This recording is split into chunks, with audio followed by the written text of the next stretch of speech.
ጤና ይስጥልኝ አድማጭ ተመልካቾቻችን እንዴት ሰነበታችሁ? ዛሬ ዶክተር ተስፋዬ ደመላሽንና አቶ ኢያሱን ፍሬምን ይዤ ቀርብ ያለሁኝ እኔም አለሁ። ያው እንግዲህ ሁላችንንም በዚህ በተደጋጋሚ ስመጣ ታውቁናላችሁ። መጀመሪያ ሰላምታ እስኪ እናቅርብ ለአድማጮች። እሺ እንደምን ከርማችኋል?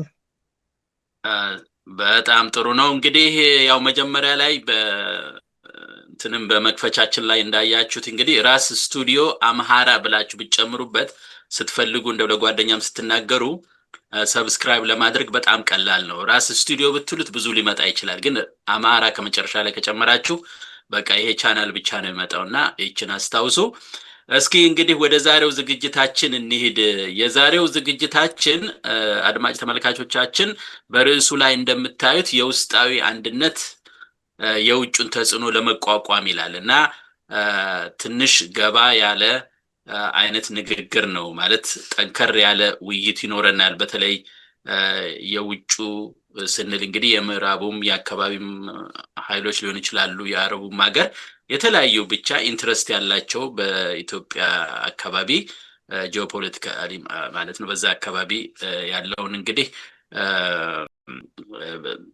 በዛ ጉዳይ ላይ ተጽዕኖ ሊያደርሱ የሚችሉትና የሚፈጥሩትን ነገር እንዴት መቋቋም እንደምንችል የምንወያይበት መድረክ ነው የሚሆነው። ፋኖም እንግዲህ ከጥር 9 ጀምሮ አንድነቱን አብስሯል። እንግዲህ ጠንክሮ እንዲሄድ ደግሞ ከስር ከስር የምንችለውን ያህል እርዳታ ለመስጠት ነው ያለ ነው። ምክንያቱም ይሄ ፋኖ መሩ የአማራው የህልውና ትግል በአሸናፊነት እንደሚወጣ ሁላችንም ምኞታችን ስለሆነ ግን እናግዘዋለን በተቻለ መንገድ በምናውቀው በምንችለው መንገድ ስንተጋገዝ ነው እንደዛ ትግሉም የሚሰምረው ብለን ነው አንዳንድ ነገሮችን የምናቀርብ። አድማጭ ተመልካቾቻችን ይሄን እንድትረዱልን ነው። ይሄን ካልኩ በኋላ እንግዲህ እስቲ የመጀመሪያውን እንግዲህ ለጥያቄ እንዲረዳኝ ጥያቄ ለማቅረብ በዶክተር ተስፋዬ ልጀምር። እንግዲህ ዶክተር ተስፋዬ ምንድነው የመጀመሪያው ጥያቄ ያለኝ? የምዕራቡ ዝምታ አለ፣ የሚዲያው ወገንተኛነትና በተለይ ትርክቱን በተመለከተ ለመቆጣጠር ይፈልጋሉ እና የሚቆጣጠሩበት በተለያየ መንገድ ነው። እኛ እንደው ከፊት ለፊት ስናየው ሚዲያው ራሱ አዘጋገቡ ምኖ የሚደግፋቸው አሉ፣ የማይደግፋቸው የሚመስል ነገር እንግዲህ የራሱ የሚያጣራበት ምክንያት ይኖራል። እኛ በራሳቸው አሰራርም ቢሆን ግን የሚፈልጉትን ነው ሊያቀርቡልንና ሊነግሩን የሚፈልጉትና ከዛ አንፃር መጀመሪያ ለአድማጭ ተመልካቾቻችንም እንዲረዳ ሪሊ ትርክት ምንድን ነው? እንግዲህ አንዱ ይሄ ትርክት ከዚህ ከሚዲያው ወገንተኛነት አንፃር ነው። ግን እንደው በአጠቃላይ ትርክቱን ይቆጣጠራሉ ስንል እንደው ለመጠየቅ ፈልጋለሁ። እሱን አስቀድሜ የሚቀጥለው ውይይታችን በሙሉ ግልጽ እንዲሆንልን ማለት ነው። መስተጋር እሺ፣ ጥሩ። ትርክት እንግዲህ ያው የብዙ በማህበራዊ ዘርፎች በተለያዩ ማህበራዊ ዘርፎች ትርክት ግብአት ነው አላለም። እንግዲህ ማህበራዊ፣ ባህላዊ፣ ፖለቲካዊ ኑሮ እንዳለ በትርክት የተሞላ ነው ማለት እንችላለን። ይህን ማወቅ አለብን። መጀመሪያ በትርክት የተሞላና የተቀረጸ ነው አይደል? ሳይንስ እንኳን ሳይቀር ትርክት አለው ታውቃላችሁ። ለምሳሌ እንዴት ነው ፍጥረት የመጣው? ይሄ ምንድነው ዝግመት፣ ኃይል፣ ንቅናቄ፣ ኢቮሉሽን የሚሉት ሁሉ ይተርካል። እንግዲህ ፊዚክስን ብትሉ አስትሮኖሚ ብዙ ትርክት በብዙ ረድፍ አለ እና ትርክት በዓለማዊም በመንፈሳዊም በአገራዊም ረድፎች ማህበራዊ እምነቶች፣ ተቋማትና ልምዶች የሚጠበቁበትና ቀጣይ የሚሆኑበት ከትውልድ ወደ ትውልድ ለምሳሌ የኢትዮጵያ ታሪክ አይደለም ታሪካዊነቱ ብቻ ሳይሆን በትርክት ይሸጋገራል። እንግዲህ ይሄ ነው ገለጻ አለው ማለት ነው። ዛሬ ትርክት ታሪክ አጥኚዎች በሚያደርጉት መልክ አለ አይደለም። ይሄ ዝም ብሎ ተጨባጭ የሆኑ ኩነቶችና ወይም ሁኔታዎችን መዘገብ ሳይሆን ባህላዊ ሀገራዊና ፖለቲካዊ እሴቶች ፈጣሪም ነው ትርክት አለ አይደለም። ይሄ ያለ የራሱ አተረጓጉም ባህልም አለው። ለምሳሌ ሃይማኖታዊ ትርክት ሲኖር እንዴት ለምሳሌ መጽሐፍ ቅዱስን ወይም ያለልም ቅዱስ መጽሐፍትን ላይ ተነስቶ አተረጓጎም እና ብዙ የራሱ ዘይቤ ያለው ስልት አለው። ስለዚህ ባጭሩ የትርክት ከታሪክ ይልቅ ትርክት በቀላሉ እውነት ነው ወይስ ሐሰት ተብሎ የሚፈረጅ አይደለም። ምክንያቱም እሴታዊ እና እምነታዊ ባህላዊ ይዘትም አለው ትርክት ማለት ነው። አሁን ለምሳሌ የአድዋ ጦርነትን ከዚህ በፊት ጠቅሼዋለሁ። ራሱን ችሎት ታሪካዊ ሁነት ቢሆንም በሂደት ትርክታዊ የሆነ ደግሞ ተጨማሪ እሴቶች ምናምን ይይዛል ማለት ነው።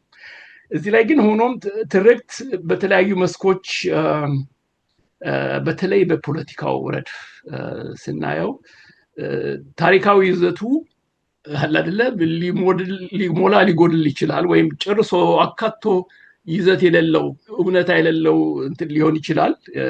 ለምሳሌ በኢትዮጵያ ማንነት ፖለቲካ ትርክቶች ከተጨባጭ የሀገሪቱ ታሪክ ጋር ምንም ያህል ግንኙነት የሌላቸው እንዲያውም ጸረ አንድነትና ጸረ አማራ የሆኑ ትርክቶች አሉ አይደለም። ይሄ ኢትዮጵያ የምትባል ሀገር የለ፣ አማራ የለ፣ ወይም ደግሞ ጨቋኝ ነው እና ይሄ ያለ እና እንግዲህ አሁን የፋኖ ትግል አንድነቱን ለመገንባት ይበልጥ ለመገንባት እየገነቡ ነው።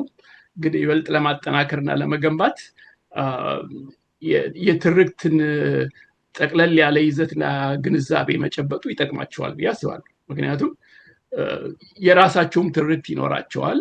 አገራዊ የሆነ ትርክት ወይም የፖለቲካ ትግላቸው ትርክት፣ ለምሳሌ መዋቅራዊ ለውጥ ለማምጣት ግብ አበጅተው ወደዛ ሲንቀሳቀሱ ያንን ትርክት እንግዲህ ትርክት ይኖራል ከዛ ጋር የተያያዘ ማለት ነው። እና አጉል የሆኑ ትርክቶች ደግሞ ካሉ እነሱንም ለመክላት እና አላለም ለማስተካከል ይጠቅማቸዋል። ስለ ትርክት ትንሽ ሰፋ እና ጠለቅ ያለ ግንዛቤ መጨበጣቸው ወሳኝ ነው ለአንድነታቸው እያስባለሁ። በዚህ ነው እንግዲህ ጠቅላላ እና ባጭሩ የተጠቃለለ በየረድፉ የሚገኝ ከኑሮ ጋር ከማህበራዊ ኑሮ ጋር የተያያዘ ከፖለቲካ ጋር ከአስተሳሰብ ጋር ሁሉ ጋር የተገናኘ ነገር ስለሆነ በጣም ወሳኝ ነው በቅጡ ተገንዝቦ ስራ ላይ እንዲውል ማድረጉ ብዬ ነው ማለት ነው። በዚህ ነው።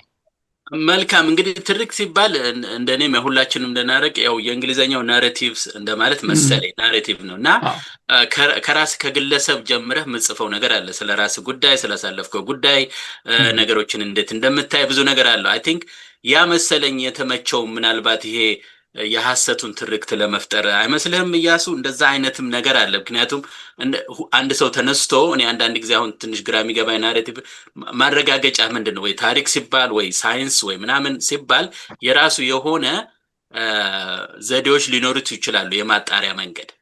ይሄ ትርክት ግን እንዴት ነው የምናየው? እስኪ ተስፋዬም ትመለስበታለህ። አዎ እመለስበታለሁ። ትመለስበታለህ። ወደ ተስፋዬ ልጠይቀው የፈለኩት ነበር ትንሽ ላይ ግልጽ አድርጎልን እንዲሄድ የፈለኩት ነገር አለ። ምክንያቱም አሁን ከፖለቲካው አንጻር ስንመለከተው ብዙ ጊዜ ትርክት ሲባል ከአሉታዊነቱ ነው የምንመለከተው ወይስ ከአወንታዊነቱ ነው የምንመለከተው?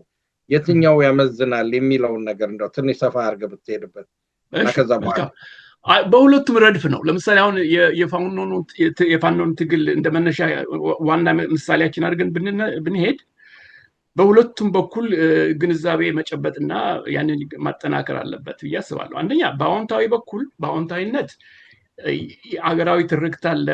ከዛ ጋር የተጣላ ሊሆን አይችልም። ያንን መሰረት ያደረገ ነው የሚሆነው። የራሱን ደግሞ የፖለቲካ ንቅናቄ ፋኖ ኃይል ይሄ አፋብን የሚባለው የራሱን ንቅናቄ እየገነባ እያጠናከረ ለመሄድ ትርክታዊ ግብአት ያስፈልገዋል ማለት። እዚህ ላይ ትርክት ላይ አንድ ነጥብ ለመጨመር ለምሳሌ ዝም ብሎ ይሄ የገለጻ አነጋገር ወይም ሳይንሳዊ የሆነ ወይም ደግሞ ተጨባጭ ገለጻ አካሄድ እውነታን ቢያሸጋግርም እንደ ትርክት ደግሞ የራሱ የሆነ ሳቢ እንትን አለው እንደ ስነ ጽሁፍ እንደማለት ነው እና እሴቶች ጋር ስለሚያያዝ አለ አይደለም በፖለቲካ ንቅናቄህም ያን አይነት ትርክታዊ የሆነ ቅርጽና ይዘት ማካተቱ ይጠቅማል አይደለም። ምክንያቱም በተለይ ደግሞ እውነታውን ይሄን ያህል ማያፋልስ ከሆነ ለታጋዮችም ሆነ ለመላው ህዝብ፣ የአማራ ህዝብ፣ ለኢትዮጵያ ህዝብ በጣም ሳቢ ይሆናል። ደግሞ ከአማራውም ባሻገር ዋኖ ትግሉን ሲያካሄድ ለተለያዩ የኢትዮጵያ ማህበረሰቦች የነሱም የራሳቸው ትርክት፣ ባህላዊ ትርክት ይኖራል። እሱ ጋር መዛመድና መለዋወጥ ሊኖር ይችላል። ስለዚህ በዚህ ጎኑ አዎንታዊ ነው አየህ ትርክት። ግን ደግሞ በጣም እመለስበታለሁ አንተ ከተወያየህ በኋላ ይሄ በጣም የተወላገደ ትርክት ደግሞ ጸረ አማራ የሆነ ጸረ አንድነት የሆኑትን ባሉታዊ ጎን እነሱ ደግሞ የመቋቋም ነው። በአንድ አፍታ እነሱንም የመቋቋም ስራ ይጠይቃል አለ አይደለም። ብዙ እስከዛሬ ለአስርተ ዓመታት እየተንከባለሉ የመጡና ደግሞ ሲደጋገሙ እውነት የሚመስሉ ትርክቶች አሉ፣ መጥፎ እንትኖችና እነሱ ሁሉ መለወጡና ማሻሻሉ ጥሩ ስራ ራሱን የቻለ ስራ ነው እሱ። እንግዲህ ወደ ጉዳያችን እንገባለን። በእርግጥ ምክንያቱም ያው ዞሮ ዞሮ የስነ ጽሁፍን ባህሪ ስላለው ይሄ ናሬቲቭ ወይም ትርክት እንዳልከው ራስህን በደንብ አድርገህ የማሳየትም ነገር ይመስላል እና ከዛ አንጻርም ነው ምናልባት እነሱ ደጋግመው ሲሰሩት ከኛ ሀገር ፖለቲካ ጋር ስናያይዘው እነሱ ደጋግመው ሲሰሩት ያ ነገር እውነት የሚያስመስሉት ወይም ለፖለቲካቸው የሚረዳቸው ያ አቀራረባቸውን ደጋግመው ይነግሩሃል። ግን እነሱ በሰሩት ሐሰት ትርክት ደግሞ እኔ እንደመስለኝ አማራው ተነስቶ አሁን የራሱን ነገር በደንብ አድርጎ ቢጽፍ በጥሩ አይን አያዩትም። ምክንያቱም እነሱ ያንን ሐሰት ስለገነቡ የሚያስመስለው ምንድነው መጡ ምናምን አይነት ይሄ ኦል ዲስ ቋንቋ የሚመጣው ከዛ ይመስለኛል። እስቲ በኋላ እንመጣበታለን። ኢያሱ እስቲ ወደዚህ ከትርክቱ ጋር በተያያዘ እንግዲህ የምዕራቡና ይሄ የአካባቢ ፍላጎት ያላቸው የሚናገሩት ነገር አለ። በፈለጉት መንገድ ነው መልእክት የሚያስተላልፉት። በቅርብም አንተ ጽፈህበታል ትንሽ ከዚህ ከኢኮኖሚስት ጋር በተያያዘም ጉዳይ ማለት ነው። እሱ ብቻ ሳይሆን ከዛ በፊትም ሌላውም ቢሆን ሮይተርም ምንም የሚጽፉት እናንተ ሀገርም ያለው ምንድነው የሚሉት ቢቢሲ ጋርዲያን እነዚህ ሁሉ አሉና በፈለጉ ጊዜ የሆነ ነገር ነው የሚሰጡ ነው እና ከዛ አንፃር ስታየው ያው ይሄንንም ከትርክቱ ጋር ልታያዝ ትችላለህ ከፈለክ። ያው የመቆጣጠር ስልት ሊሆን ይችላል። ግን እንዴት አየኸው በዚህ ሰዓት ይሄን ነገር ለማለት የሚፈልጉበትን ምክንያት እስኪ ከራስህ አንፃር አንዳንድ ከሰራቸው እንደው መጠነኛ የሆኑ ምርምሮች ተነስተህ አንዳንድ ነገሮች ልትለን ትችላለህ ብዬ ነው። ወደዛ ከመጣን እንግዲህ በኢትዮጵያ ውስጥ በተከሰቱ ሁኔታዎች አንዳንድ ሰዎች ቅድም ተስፋም እንደተጠቅሶታል ቀደም ብለው ሰው አንተም የጠቀስከው ነገር አለ። ቀደም ብለው ትርክቱን ያስቀምጡታል። እኔ አሁን እንደውም በጣም ጥሩ ምሳሌ አድርጌ የምወስደው ቻት ጂፒቲ ውስጥ በአርቲፊሻል ማሽን ላንጉዌጅ ሞዴል ውስጥ ስትገባ ስለ ኦሮሞ ከ14ኛው ክፍለ ዘመን ጀምሮ ወደ ኢትዮጵያ ፈልሶ የመጣ ነው ብትል እሺ አይልም። ምክንያቱም ፊድ የተደረገው የተመገበው መረጃ በዛ ውስጥ የተመገበው መረጃ በአብዛኛው ጊዜ በኦሮሞ ልሂቃን የተጻፉ ጽሁፎች ናቸው። በተለይ ከእንቅስቃሴው ጋር ጀምሮና በፈለገው ነገር ብትለው አይደለም ብሎ ሊሞግት ይፈልጋል። አሁን እንግዲህ ይማራል። በነገራችን ላይ እየተማረ ስለሚመጣ የዛሬ ዓመት ልዩ ነገር እንደሚያመጣ እናስተምረዋለን። እና ምንድነው ይሄንን የትርክት ጉዳይ በተመለከተ በሰጠው ለምሳሌ መመልከት ፈልጌ ነበር። ለምሳሌ አሁን በአንድ እንቅስቃሴ በቲፒኤልኤፍ አካባቢ እና በፋኖ አካባቢ ብዬ አንድ ምን አደረኩኝ ጉግል ስኮላር ውስጥ ገባሁና ቲፒኤልኤፍ ብዬ ጻፍኩና ምን ያህል ዶክመንቶች አገኛለሁ ብል በ06 ሰከንድ ውስጥ 11000 ዶክመንቶች ወጥተዋል። ስለ ቲፒኤልኤፍ የተጻፈ ማለት ነው። ስለ ትግሉ፣ ስለነበረው መከራ፣ ስለነበረው ሰቆቃ ምናምን ነው። ከዚህ ከትርክት ጋር አብሮ የተያያዘ ነው። ምክንያቱም ትግላቸው የነጻነት ትግል እንደሆነ፣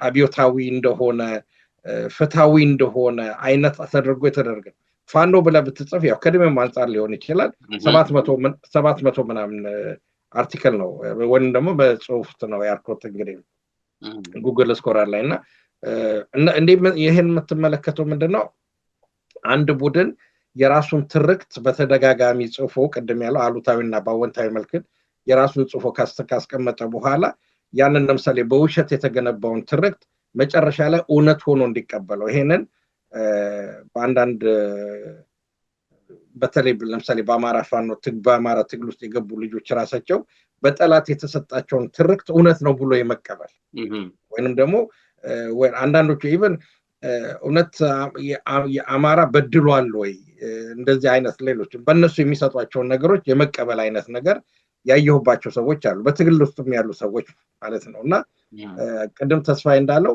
እነዚህን ትርክቶች እንደገና ማስተካከል ያስፈልጋል ትግሉ የጠነከረ እንዲሆን ከፋኖ አባሎች ከደጋፊዎችም ጭምር ለምን እንደሚታገል ማወቅ አለበትና ያንን ትርክቱን መስበር አለበት ትክክለኛ ማንነቱን ምንነቱን ማወቅ አለበትና የትግሮች አደገኝነት ምንድነው ደጋፊንም ያሳጣሃል ትግል ውስጥም ያሉትን ሰዎችም ሊያሳስት ይችላል እና የሚታገልበትን መንገድም ላያቅ ይችላልና ከዛ አንፃር ነው መመለከተው በጣም እንግዲህ እስቲ እንግዲህ ገባ እናድርገውና እንዳልነው በኋላ አንዳንድ የሰጠኝም ነገር አለ እሱን አሳያለሁኝ እዛ ላይ ትመለሳለህ እንደገና ተስፋዬ እንግዲህ ያው እስኪ እዚህ ላይ አሁን አያይዤ ማንሳት የምፈልገው ጉዳይ አለ እዚሁ ትርክቱ ላይ ትንሽ እንቆይና ማለት ከዚህ በኋላ እንደገና ወደ ሌሎቹ ይሄዳለሁኝ በተለይ ይሄ እንግዲህ በኢትዮጵያ ታሪክ ውስጥ ረጅም ታሪክ ያላት ነች ረጅም ዓመት ያላት ሀገር ነች የታወቀ ነች ጥንታዊ ስልጣኔም የነበራት ነች ግን አሁን መጤዎቹ በሙሉ ያው በገንዘብ ኃይል ብዙ የሚያደርጉት ነገር እንዳለ ሆኖ ይሄ የሚዲያውም የምኑም የሚሰሩት ትርክት በሚፈልጉት መንገድ ያስኬዱታል ግን ሌላውን ዋናውን ስዕል ማየት አይፈልጉም ከታሪካዊ አውድ ነው አሁን ቅድም ከጠቀስከው ከፖለቲካው ከመንግስት አስተዳደር መሳሰለውን በተለይ ደግሞ በዛ ሂደት ውስጥ ደግሞ አማራው ታሪካዊ የሆነ የአስተዳደር ስልቱንም የመሳሰለውንም አይነት ነገር ብዙ መግለጽ አይፈልጉም እንግዲህ ይሄ ወደ ሁለተኛው ሊያመጣ ይችላል እንደው ከዛ በፊት ግን እስኪ እዚህ ላይ እንቆይና እንግዲህ የሐሰት ትርክት የምን ያልነው ወደ ውስጥ የሚመጣው ማለት ነው በተለይ ውስጥ የሚጠቀሙበት ከውጭ ጋር በቀጥታ የተገናኘ ነው ብለህ ታስባለህ ወይስ እንዴት ነው ሊሆን የሚችለው ያው ተቀብለው ደግሞ ለራሳቸው የሚሆን እያዘጋጁ ነው ያለው ግንኙነትና ልዩነት መልካም ጥያቄ ነው ግን ወደዛ ከመሄድ በፊት አንድ ነገር ባጭሩ ልበል ስለ ኢትዮጵያን በሚመለከት እንደ ሀገር እና ትርክት ጋር ያለው ግንኙነት እንግዲህ ኢትዮጵያ እንደ ማንኛውም ታሪካዊ ሀገር ቻይና በሉት ታሪካዊም ባይሆን ሀገር እንደ ማንኛውም ሀገር ምንድነው የህልውናዋን ገላጭ የሆነ ገንቢ የሆነ ትርክት አላት ኢትዮጵያውያን እንግዲህ ከታሪኳ ጋር የተያያዘ ነው ይሄ ከእውን ታሪኳ ጋር የተያያዘ በዛ አካባቢ የተገነባ ማህበረሰቡ የኢትዮጵያ ማህበረሰብ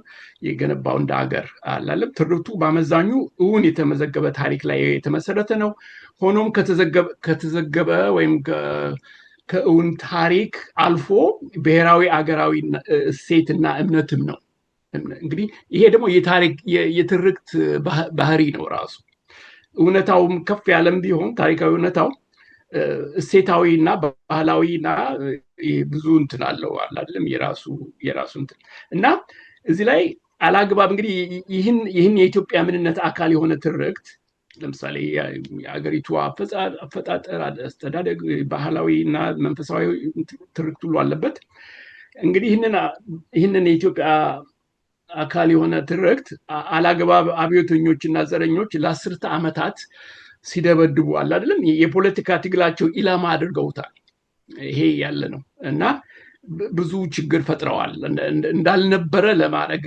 ጥረዋል እና በተወሰነ ደረጃም ቢሆን ስኬታማ ነበሩ ይሄን ማድረግ ይቻላል አሁን ያለንበትን ውጥረት ስናይ እንደ አገር ብድግ ብለን ዘራፍ ብለን አሁን ኢትዮጵያ የኛ ቅድመ አያቶች አገሪቱ በሆነ ባልሆነ ነገር አንድ ኮሽ ባለ ቁጥር ብድግ ብለው ስንት ጀብዱና ትግል ያካሄዱ ሰዎች ናቸው። እና የኛው ትውልድ ግን ብዙ መከራ ሀገሪቱ እንደው በቃ ሞት መፈረስ አፋፍ ላይ ሁሉ ቆማ ደርሳ ብዙ ነገር ሲደረግ ያ የተለመደው አይነት ታሪካዊ ተነሳሽነት እና አለ አይደለም ቁርጠኝነት መጓደሉ የዚህ የ10 ዓመታት የፈጀ የትርክት ጦርነትና በጣም ይሄ በአንድ ጎን ብቻ የተካሄደ ነው። የአገር ወዳድ የሆንን ሰዎች ምንም ያህል መከታ አላደረግንም፣ አልተመከተም አለ አይደለም። ይሄን ያህል ውድቅ ለማድረግ አልተሞከረም። ብዙ እሱ አለ እና ይሄ አለ እንግዲህ የሐሰት ትርክት እዚህ ላይ አንዲት ነገር ብቻ አንዲት ነገር ላይ ለማተኮር ምንጮቹ የሐሰት ትርክት ምንጮች ላይ ትንሽ አንድ ሁለት ነገር ብል ደስ ይለኛል። ይሄ ምንድነው ፍልቀቱ ዝም ብሎ አድራጊ ፈጣሪዎች ግለሰቦች ወይም የሆኑ ያልሆኑ ፓርቲዎች ወያኔ ብለው ኦነግ ኢህአፓ ብቻ ይሄ የአብዮተኞች የፓርቲዎች ወይም የግለሰቦች የመሪዎች ስራ ብቻ አይደለም ይሄ ነገር እና ከዚህም አልፎ እንዳልከው ግንኙነት ላልከው ነው። ይሄ ዓለም አቀፍ ለሆኑ ኃይሎች ይሄ በተለይ ዓለም አቀፍ የሆኑ ስርዓቶች ያገዛዝ ስርዓቶች በዋናነት ልንጠራው የምንችለው የቅኝ ገዢዎች የእንግሊዝ ቅኝ ገዢዎች የፈረንሳይ ጀርመን የተለያዩ ካፒታሊዝም እንደ ስርዓት እንደ ምጣኔ ሀብት ስርዓት ከዚህ ከቅኝ ገዢዎች አገዛዝ ጋር የተያያዘ ስርዓት የኢኮኖሚ ስርዓት ራሱ የራሱ አስተሳሰብ ኮሙኒዝም መጨመር እንችላለን፣ ፋሺዝም እነዚህ ትልልቅ ዓለም አቀፍ የሆኑ ስርዓቶች ያገዛዝና የምጣኔ ሀብት ስርዓቶች አስተዋጽኦ አድርገዋል በኢትዮጵያ ውስጥ ለተፈጠረው የጸረ ኢትዮጵያና ጸረ አማራ ትርክት ማለት ይቻላል። ይሄ የታወቀ ነው። ብዙ ጊዜ የሚጠቀሱ ምሳሌዎች አሉ። እሱን በመድገም ጊዜ አልወስድም። ፋሽስቶች የራሳቸው ትርክት አለ ስለ ኢትዮጵያ አማራ እና እንግዲህ ይሄ ስለዚህ ትርክቶቹ የሆኑ ያልሆኑ ፓርቲዎች የሚያመነጯቸው ብቻ ሳይሆኑ ስርዓታዊ እና መዋቅራዊ ፍልቀት አላቸው አይደለም። ለምሳሌ ወያኔ በአብዮቱ ዘመንና በኋላም ይህን ተከትሎ ወያኔ በሻዕቢያ ነው ዋናው የመጀመሪያው ጸረ አማራነት ጸረ ኢትዮጵያ አፍራሽ እንትን እና ወያኔዎቹም ይሄ ፋሽስታዊ ከጣሊያን ወይ ከአውሮፓ የመጣ ትርክት ዓለም አቀፍ እንትን እሱን ተቀብለዋል። ኦነጋውያን ኢህአፓም ቢሆን ኢህአፓ ሆን ብሎም ባይሆን በተወሰነ ደረጃ ያንን አራምደዋል። ወያኔዎች እርግጥ አለ አይደለም እና የጸረ አማራና ጸረ ኢትዮጵያ ትኑ የሐሰት የሆነው ማለት የአማራን እንደ አማራ ህልውና የሚክድ እና ኢትዮጵያም እንደ ኢትዮጵያ እንደ ሀገርነት ህልውናን የሚክድ ትርክት ከሐሰትም አልፎ በጣም የተዛባና የተወላገደ ጸረ ሀገር የሆነ እሱ መጥቷል እና እንግዲህ ይሄ ነው። ይሄንን ግንኙነት ማሰብ አለብን። ዝም ብሎ የውስጥ ወገኖች እንዲያውም መነሻ ያገኙት ከውጭ ነው ማለት ይቻላል። ይሄ ከዚህ ጋር ያያይዤ ደግሞ አንድ ባጭሩ ለምጠቆመው ምንድነው ትረካው እንግዲህ እንዳልኩት በመደጋገም ነው የይምሰል እውነትነት ይይዛል። በዘረኝነት ርዕዮት ይገለጻል አይደለም። የአማራ ጠልነቱ ምናምን ይሄ እና በማንነት ፖለቲካና አብዮተኞች ብሔርተኛ ወገንተኝነት እንግዲህ እውን ታሪክ በእነዚህ ኃይሎች ይታፈናል ወይም ይቀበራል እንበል ለጊዜው ባይሞት አይደለም እና ይሄ ያለ ሌላው ከዚህ ጋር ተያይዞ ለመዋሻ የሚሆኑ ውሸት ለማራመድ ለመዋሻ ጠቃሚ ሆነው የሚገኙ ጽንሰ ሀሳቦችም አሉ።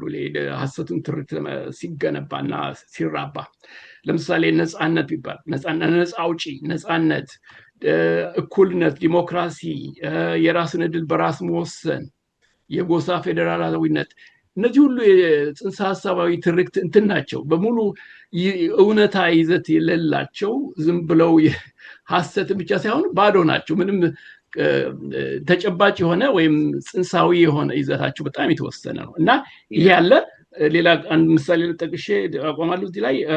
ለምሳሌ ሐሰት ትርክት አጼ ምኒልክ ጡት ቆረጡ፣ አማራ ወራሪ ነው፣ ጨቋኝ፣ ትግሬዎችን ጨቁኗል ወዘተ። ሻዕቢያ ደግሞ የኤርትራ ህዝብ ነፃነት አመጣ። አሁን የኤርትራ ህዝብ ነፃ ነው ማለት ነው። በነፃነት ይኖራል። ነፃ ህዝብ ነው።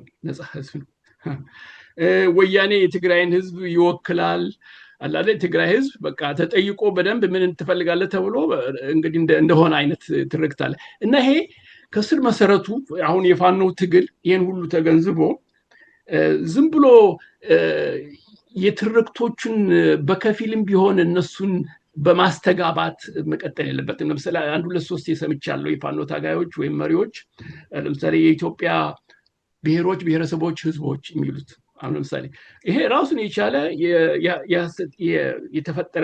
የፈጠራ ትርክት ታሪካዊ እንትን የሌለው ኢትዮጵያ አንድ ህዝብ ናት፣ አንድ ህዝብ አገር ናት፣ አንድ ህዝብ ነው ያላት፣ ግን የተለያዩ ባህላዊ ብዝሃንነት የያዘች አንድ አገር አንድ ህዝብ ነው።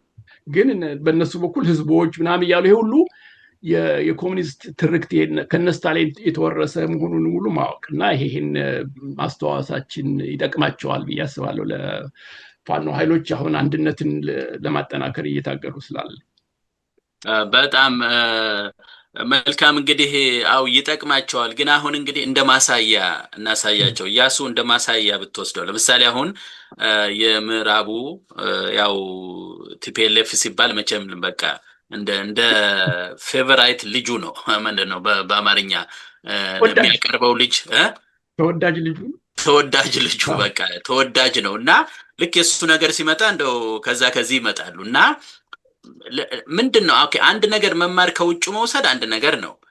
የውጭ ካረዳቸው ደግሞ ያን ነገር ማስፋፋት የሚችሉ አይመስለኝም። እና እስኪ በአንተ ሁኔታ ቲፒኤልኤፍ ለዚህ ሁሉ ነገር የበቃበት ምክንያቱ ምን ይሆን? ያገኘሃቸው አንዳንድ ነገሮች የላክልኝም ነገር ስላለ ከሱ አንፃርም እስቲ ብታየው ብዬ ነው። ጥሩ ነው። እንግዲህ ምንድነው ወደ ታሪኩ ስንሄድ ቲፒኤልኤፍ የነጻነት ትግል በሚባልበት ዘመን በሞቀበት ዘመን ወይንም የጎሬላ በየቦታው ትጥቅ ትግል ባለበት ዘመን የመጣ በሰባዎች ውስጥ የተፈለፈለ ነው እና በዛ ሰዓት በሚፈለፈልበት ሰዓት የማርክሲስት ወይንም በማርክሲዝም ርዕዮተ ዓለም በኩል ያሉ እንደ እንቅስቃሴዎች በብዙ አገሮች አሉ። በኢትዮጵያም ውስጥም ማርክሲዝም ባይሆንም እንደ ሻዕቢያ አይነት እንቅስቃሴዎች ነበሩና እንግዲህ ቲፒኤልኤፍ ሲፈለፈል ሲጀመር የመጀመሪያውን ግንኙነቱን ያደረገው ከሻዕቢያ ጋር ነውና ሻዕቢያ የውጩን ግንኙነትን በማሳለጥም ሆነ በመፍጠር የተረዳው ነገር አለ። አሁን ይሄ እንቅስቃሴ ሲጀመር የህዝቦች እንቅስቃሴ ሲጀመር የግራ ዘመም ፖለቲካ የነበረው እንግዲህ አንዱ ግኝቴ እሱ ነው። በዓለም ላይ የነበረው የግራ ዘመም ፖለቲከኛ በሙሉ የነሱን እንቅስቃሴ የመደገፍ አይነት ነገር ለምሳሌ በተስፋዬ ሊያስረዳኝ ትችላለህ።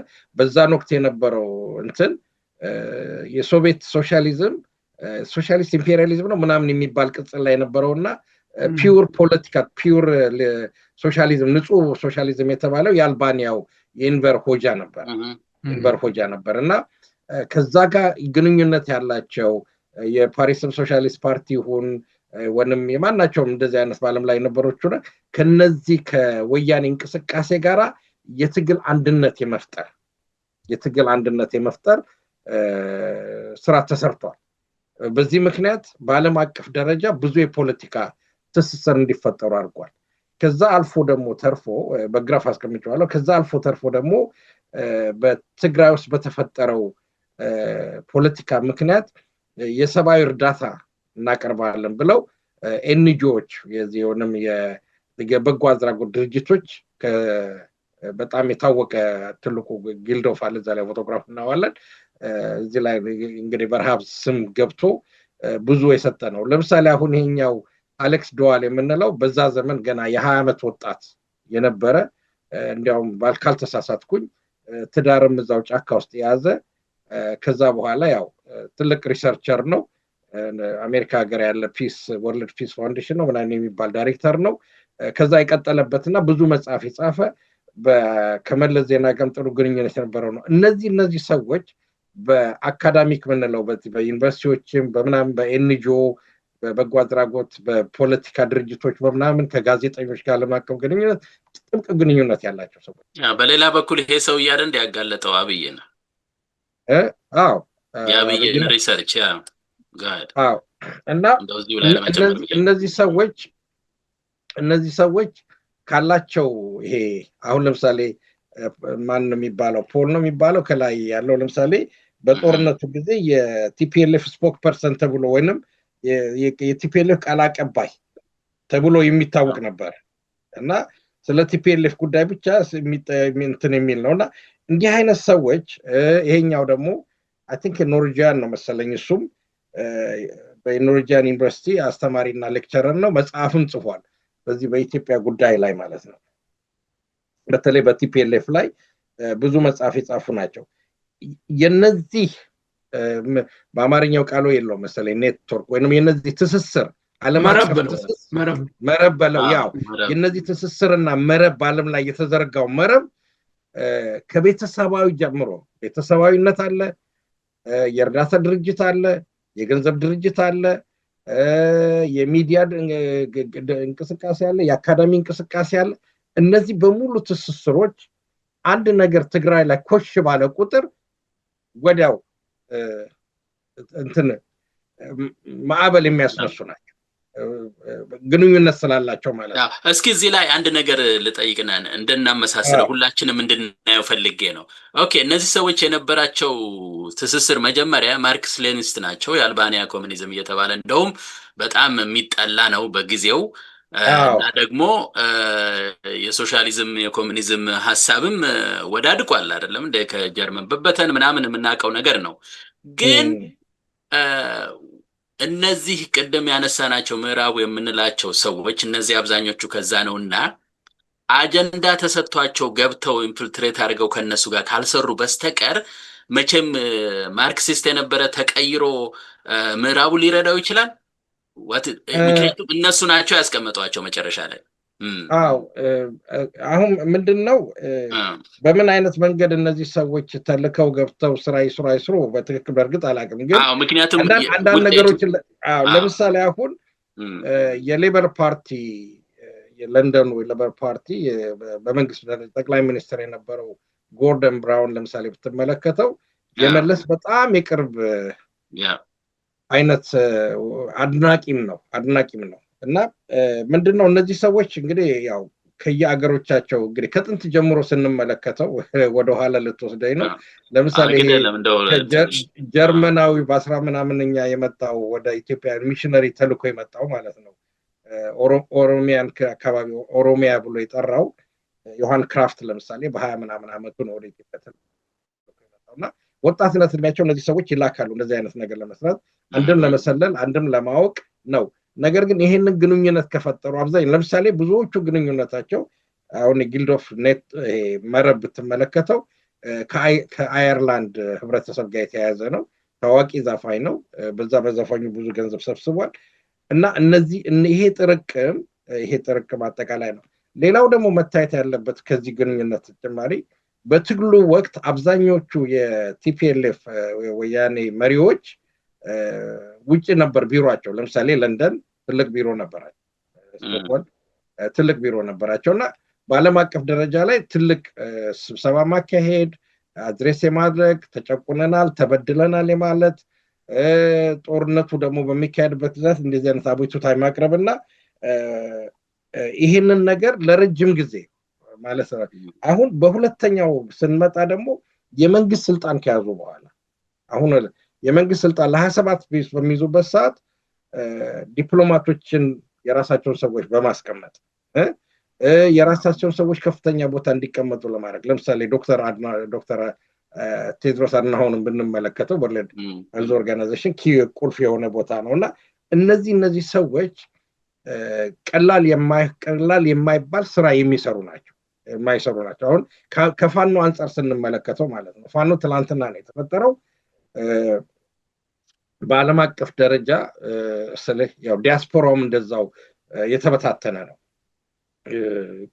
እስከ ቅርብ ድረስ ፋኖም የተበታተነ ነበር ግን እነዚህ ሰኞቹ ግን በዓለም አቀፍ ደረጃ የራሳቸውን ዲያስፖራ በማደራጀት በዛ ዘመን በ1970ዎቹ ደርግን በሚቃወሙበት ሰዓት የምዕራቡ ዓለም የነሱ ምንድን ነበር የሚባለው ደጋፊና አዛኝ ነበር በተለያየ ምክንያት ለምሳሌ የምዕራቡ ዓለም ሶቪየቶችን ስለሚቃወም ከእነሱ ሶሻሊስት ምንም ቢሉም ለነሱ ስደተኝነት መስጠት ትምህርት ቤት መስጠት ስራ መስጠት ሁሉን ነገር የማደራጀት ነገርና ዲያስፖራው ጠንካራ ዲያስፖራ እንዲሆን አድርጎታል በዘመኑ ማለት ነው ያ ነገሩ የሃፓዎቹም ነበሩ እስቲ እዚህ ጋር እሺ እንትን ወደሚቀጥለው እንሄዳለን ነገር ለመጨመር እስቲ አጭር ነገር ምንድነው ወያኔዎች አንተ ላነሳው ጥያቄ ይሆናል እኔ በደንብ ጥያቄው ከገባኛል ኢያሱን ስትጠይቀው አይ ወያኔዎቹ እያየሉ በትግላቸው እዛ ይሄ መገንጠል ትግላቸው እያየሉ ሲመጡና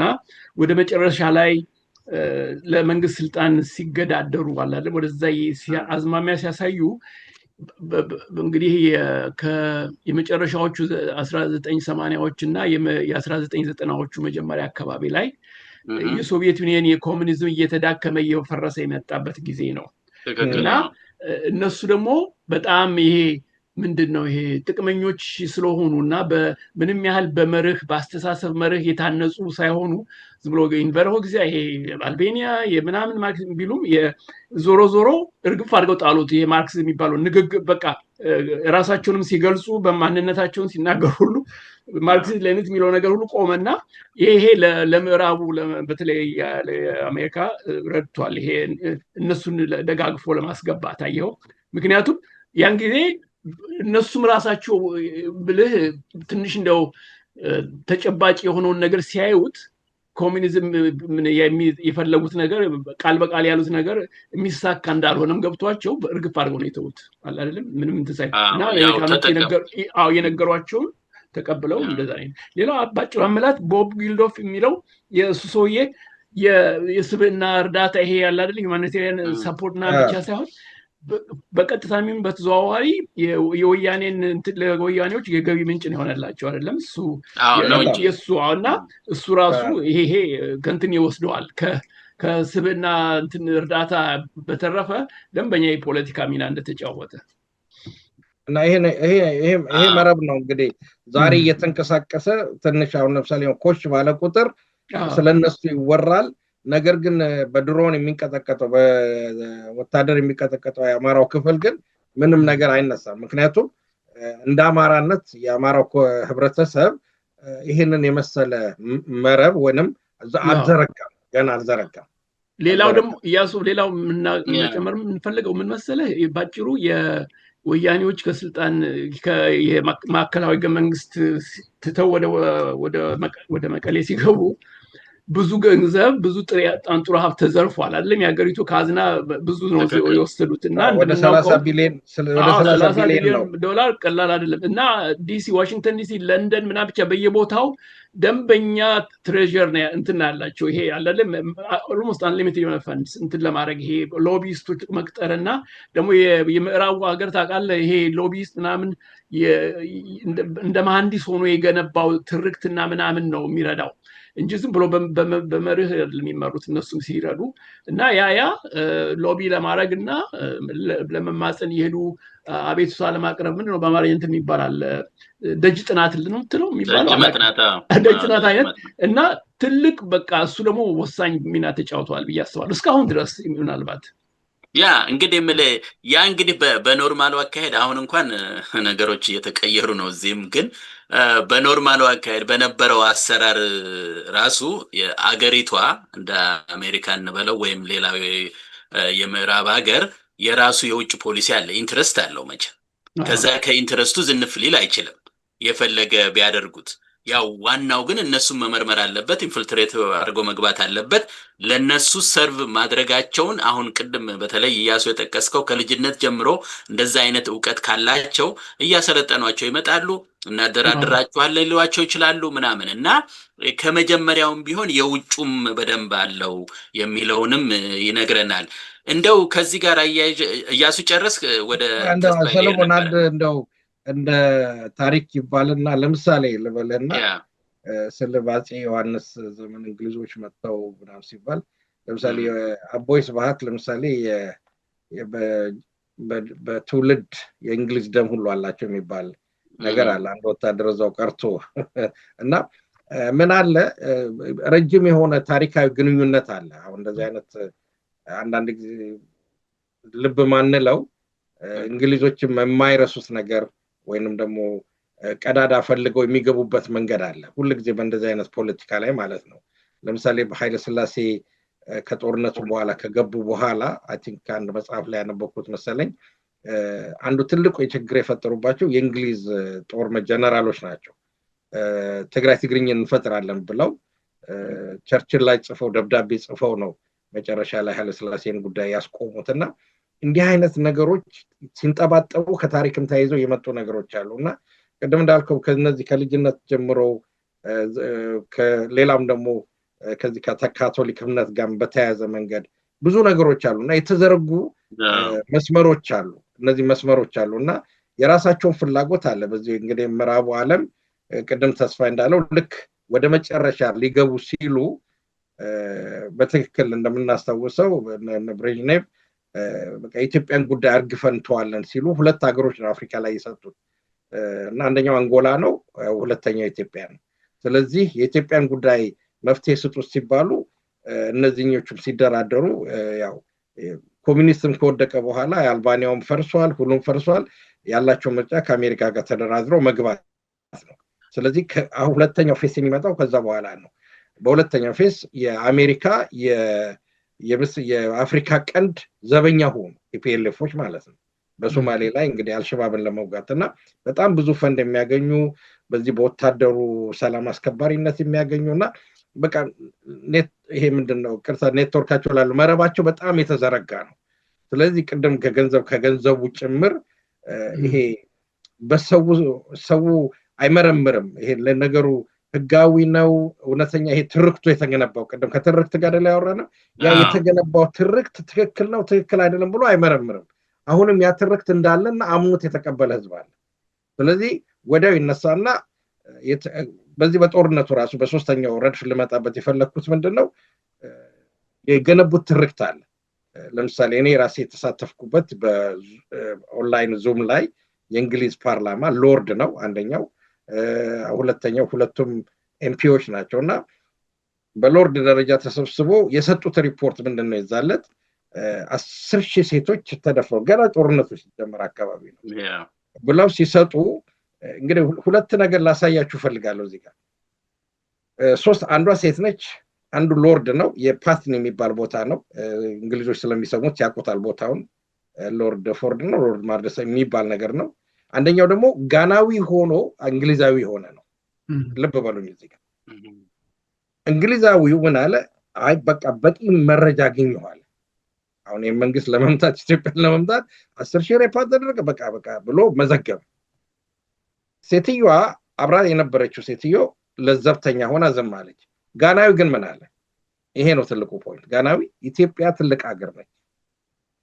ኢትዮጵያ የክርስቲያን ሀገር ነች ኢትዮጵያ እያለ ስለ ኢትዮጵያ መተረክ ጀመረ ቅድም ሰጠነው አየ እሱ ጋር ያለው ትርክት ሌላ ነው ጋናዊው ጋር ያለው ትርክት ደግሞ ሌላ ጋር ነውና እንዲህ አይነት ጨዋታዎች አሉና በዚህ አይነት መንገድ ነው የነዚህ ሰዎች ጩኸት የሚበዛውና አሁን ይሄ የሚያሳየው ምንድነው ዲያስፖራው ምን አይነት ስራ እንደሚጠበቅበት ማሳያ ነው ዝም ብዬ አይደለም ያመጣው እሺ በዚህ በኩል መሄድ ያስፈልጋል አዎ እንመጣለን እንግዲህ ወደዛም ያው ትንሽ ከሰዓታችንም ጋር ለመሄድ እንዲያመቸን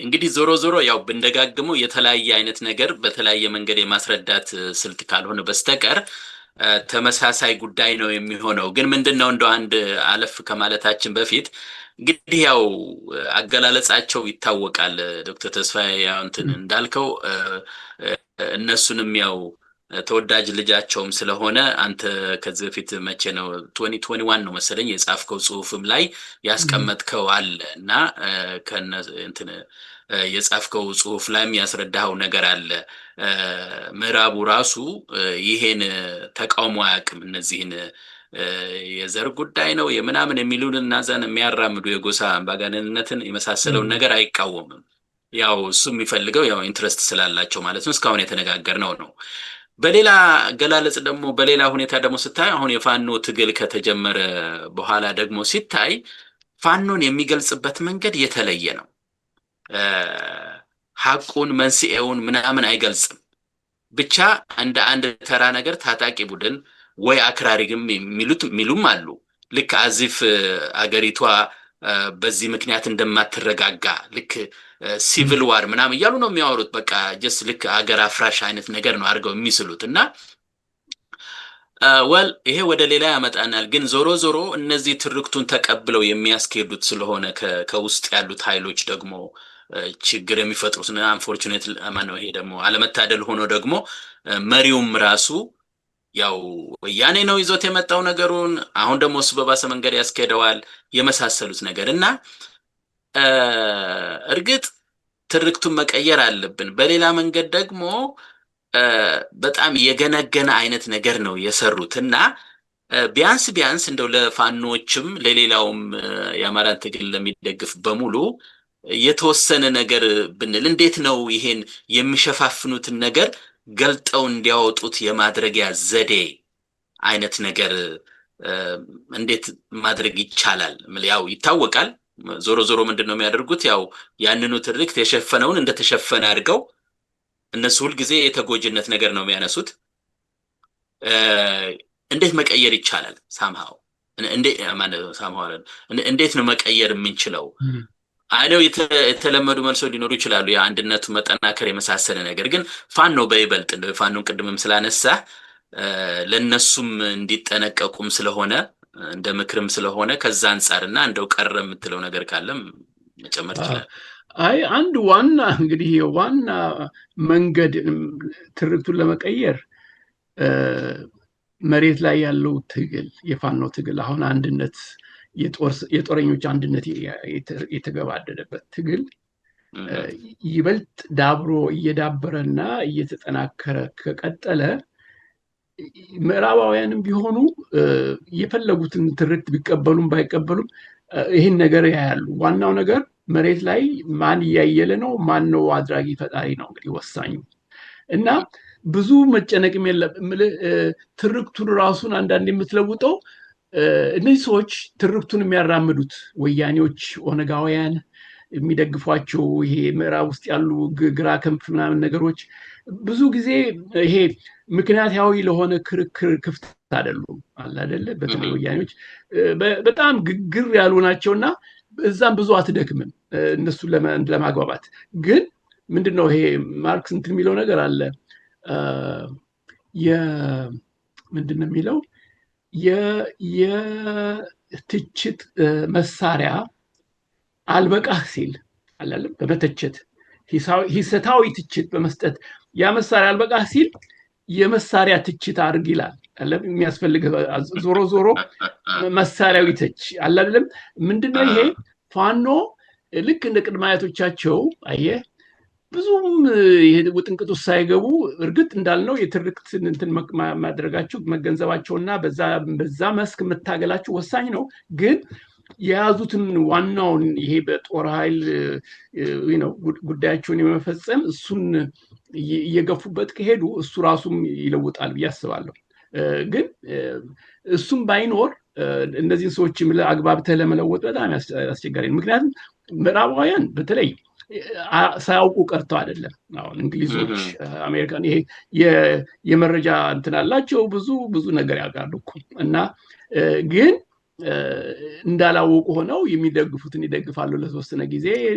ከዛ ደግሞ አልሆን ካላቸው ዘወር ሊሉ ይችላሉ። ይሄን ነው በዚህ ነው ማየት ያለብን። ግን ያው የሚከራከሩም አሉ። እንደ ወደ ሌላ አልገባም እንጂ የሚከራከሩ ሰዎች አሉ። ያውቃሉ እንላለን ሁል ጊዜ ግን እኛ የሚቻለንን አልሰራንም ምናምን ራስ ወቀሳ ላይም ብዙ ሲመጣ ያለው እንዲህ ክርክር አለ አይደለም። ያውቃሉ ሁሉንም ግን እኛ ደግሞ በይበልጥ ብንሰራ ደግሞ ምን አይነት ስራ ስትል ምን አይነት ስራ ማለት ነው? ሎቢ ስራ ማለት ያው እንግዲህ ሪፈረንስ መቼም ቲፒኤልኤፍ ለማድረግ ትንሽ ይከብዳል። ግን እነዚህ አይነት ክርክር የሚያነሱት እሱ ነው እንደነሱ ለማለት ነው። እና እኛ ለምንድነው የሚባል ነገር አለ። አንዳንዴ ደግሞ ከተፈጥሮና ከታሪካዊ ቁመና ጋር ነው የምትሄደው የምትታገለው። ያን ታሪካዊ ቁመናህን እንደ ማንነት ይዘህ ስለሆነ በጣም ይሄ ለፈረንጆች ማጎብደድ እንደዚህ እንደ ባንዳ ስሜት ምናምን የለውም። አማራው አየው በጣም እንትን ያለ ነው፣ ኩሩ ህዝብ ነው። እና አሁን ያንን ስሜት ዝም ብሎ ስሜት ብቻ ሆኖ እንዳይቀር እንዳልኩት በተጨባጭ ትግል ያንን መሆን ነው ይሁን ያለ አይደለም። አዎ ግን ይሄ አሁንም ተስፋ አሁን እስቲ ሁላችን እያሱም ግባበት ምን መሰለ ይሄ ነገር አሁን ይሄ እንደ ቀጭን መስመር ሆነ ሄደህ ከጠየቅ አንዳንድ ጊዜ በቃ በምንም ተአምር እነሱ ጋር እንዳትሄድ ይሄ በቃ ማጎብደድ ነው የሚባል ነገር ሊኖር ይችላል። በሌላ በኩል ደግሞ እንደ ሁኔታችን ደግሞ ማስረዳት አለ ማጎብደድ አይደለም የሚሆነውን ግን ሄደን ነግራቸዋለን ይላል። ግን ዞሮ ዞሮ የዓለም ሁኔታ ደግሞ ስለሚወስን ሀያላን ሀገሮች ነገር ነውና እዛ ስደርስ ደግሞ ችግር ነው። ያን ያህል እነሱን የመቀየር ባህሪ ትንሽ ሊከብድ ይችላልና ኢያሱ ይሄድበት ግን እኔ ባጭሩ ኢያሱ እዚህ ጋር ትንሽ የሚጨምረው ግን ከኢያሱ በፊት ምንድነው ይሄ መሬት ላይ ያለው ሂደት በአመዛኙ ያ ነው የሚወስነው። ግን ዲፕሎማሲያዊ ጥረት አታረግም ወይም አትሞክርም ማለት አይደለም። ግን ዲፕሎማሲው ያንን ያለ ዲፕሎማሲው መልስ የሚሰጠው ለኃይል ነው። አየው ኃይልህን ስታዳብር የዲፕሎማሲን በዛው መልክ ውጤታማና ስኬታማ ይሆናል። ግን ዝም ብለህ ምንም ነገር ሳትጨብጥ የሄደህ ደጅ ብትጠና ምን ብትል ዞሮ ተሞክሯል፣ እሱ አልሰራም። ይቅርታ ኢያሱ ቀጥልበት። አይ ይሄማ እንግዲህ ታመጣዋል። እንደውም አሁን ጥሩ ሆኗል ዘመኑ እየተጀመረ ነው። ምንድነው እኔ ተስፋዬ መጀመሪያ በሰጠው ትንታኔ ላይ ብዙ በሙሉ የምደግፈው ነገር ነው። ምክንያቱም መሬት ላይ ያለው እውነታ ትርክቱንም አብሮ ሊቀይር ይችላል፣ ምንም ጥርጥር የለም። እንደውም ከግርማ ካሳም ብዙ ጊዜ እንወያያለን በዚህ ጉዳይ ላይ እና መሬት ላይ ያለውን እውነታ ከቀየርከው ይቀይራል ነው። እና ምክንያቱም እንግዲህ ፕራግማቲክ ነው በእንግሊዘኛው ተርጉሙት፣ በአማርኛው ተርጉሙት። ፈረንጆቹ ፕራግማቲክ ናቸው። አሁን ለምሳሌ ትደነግጣለህ። አሁን የእንግሊዝ መንግስት አለ። የእንግሊዝ መንግስት ከኢትዮጵያ መንግስት ጋር ሄዶ $400 ሚሊዮን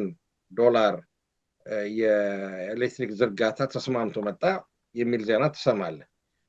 እነዚህ ሰዎች በዚህ በኩል ሰብአዊ መብት፣ በዚህ በኩል ጦርነት አለ፣ በዚህ ስንት ነገር አለ።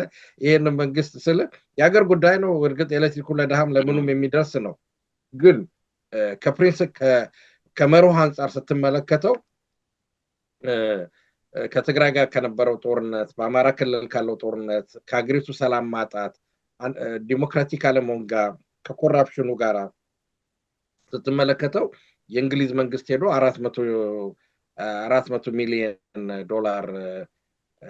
ስምምነት ተፈራርሞ መምጣት የለበትም፣ ሮይተር እንደዘገበው ማለት ነው።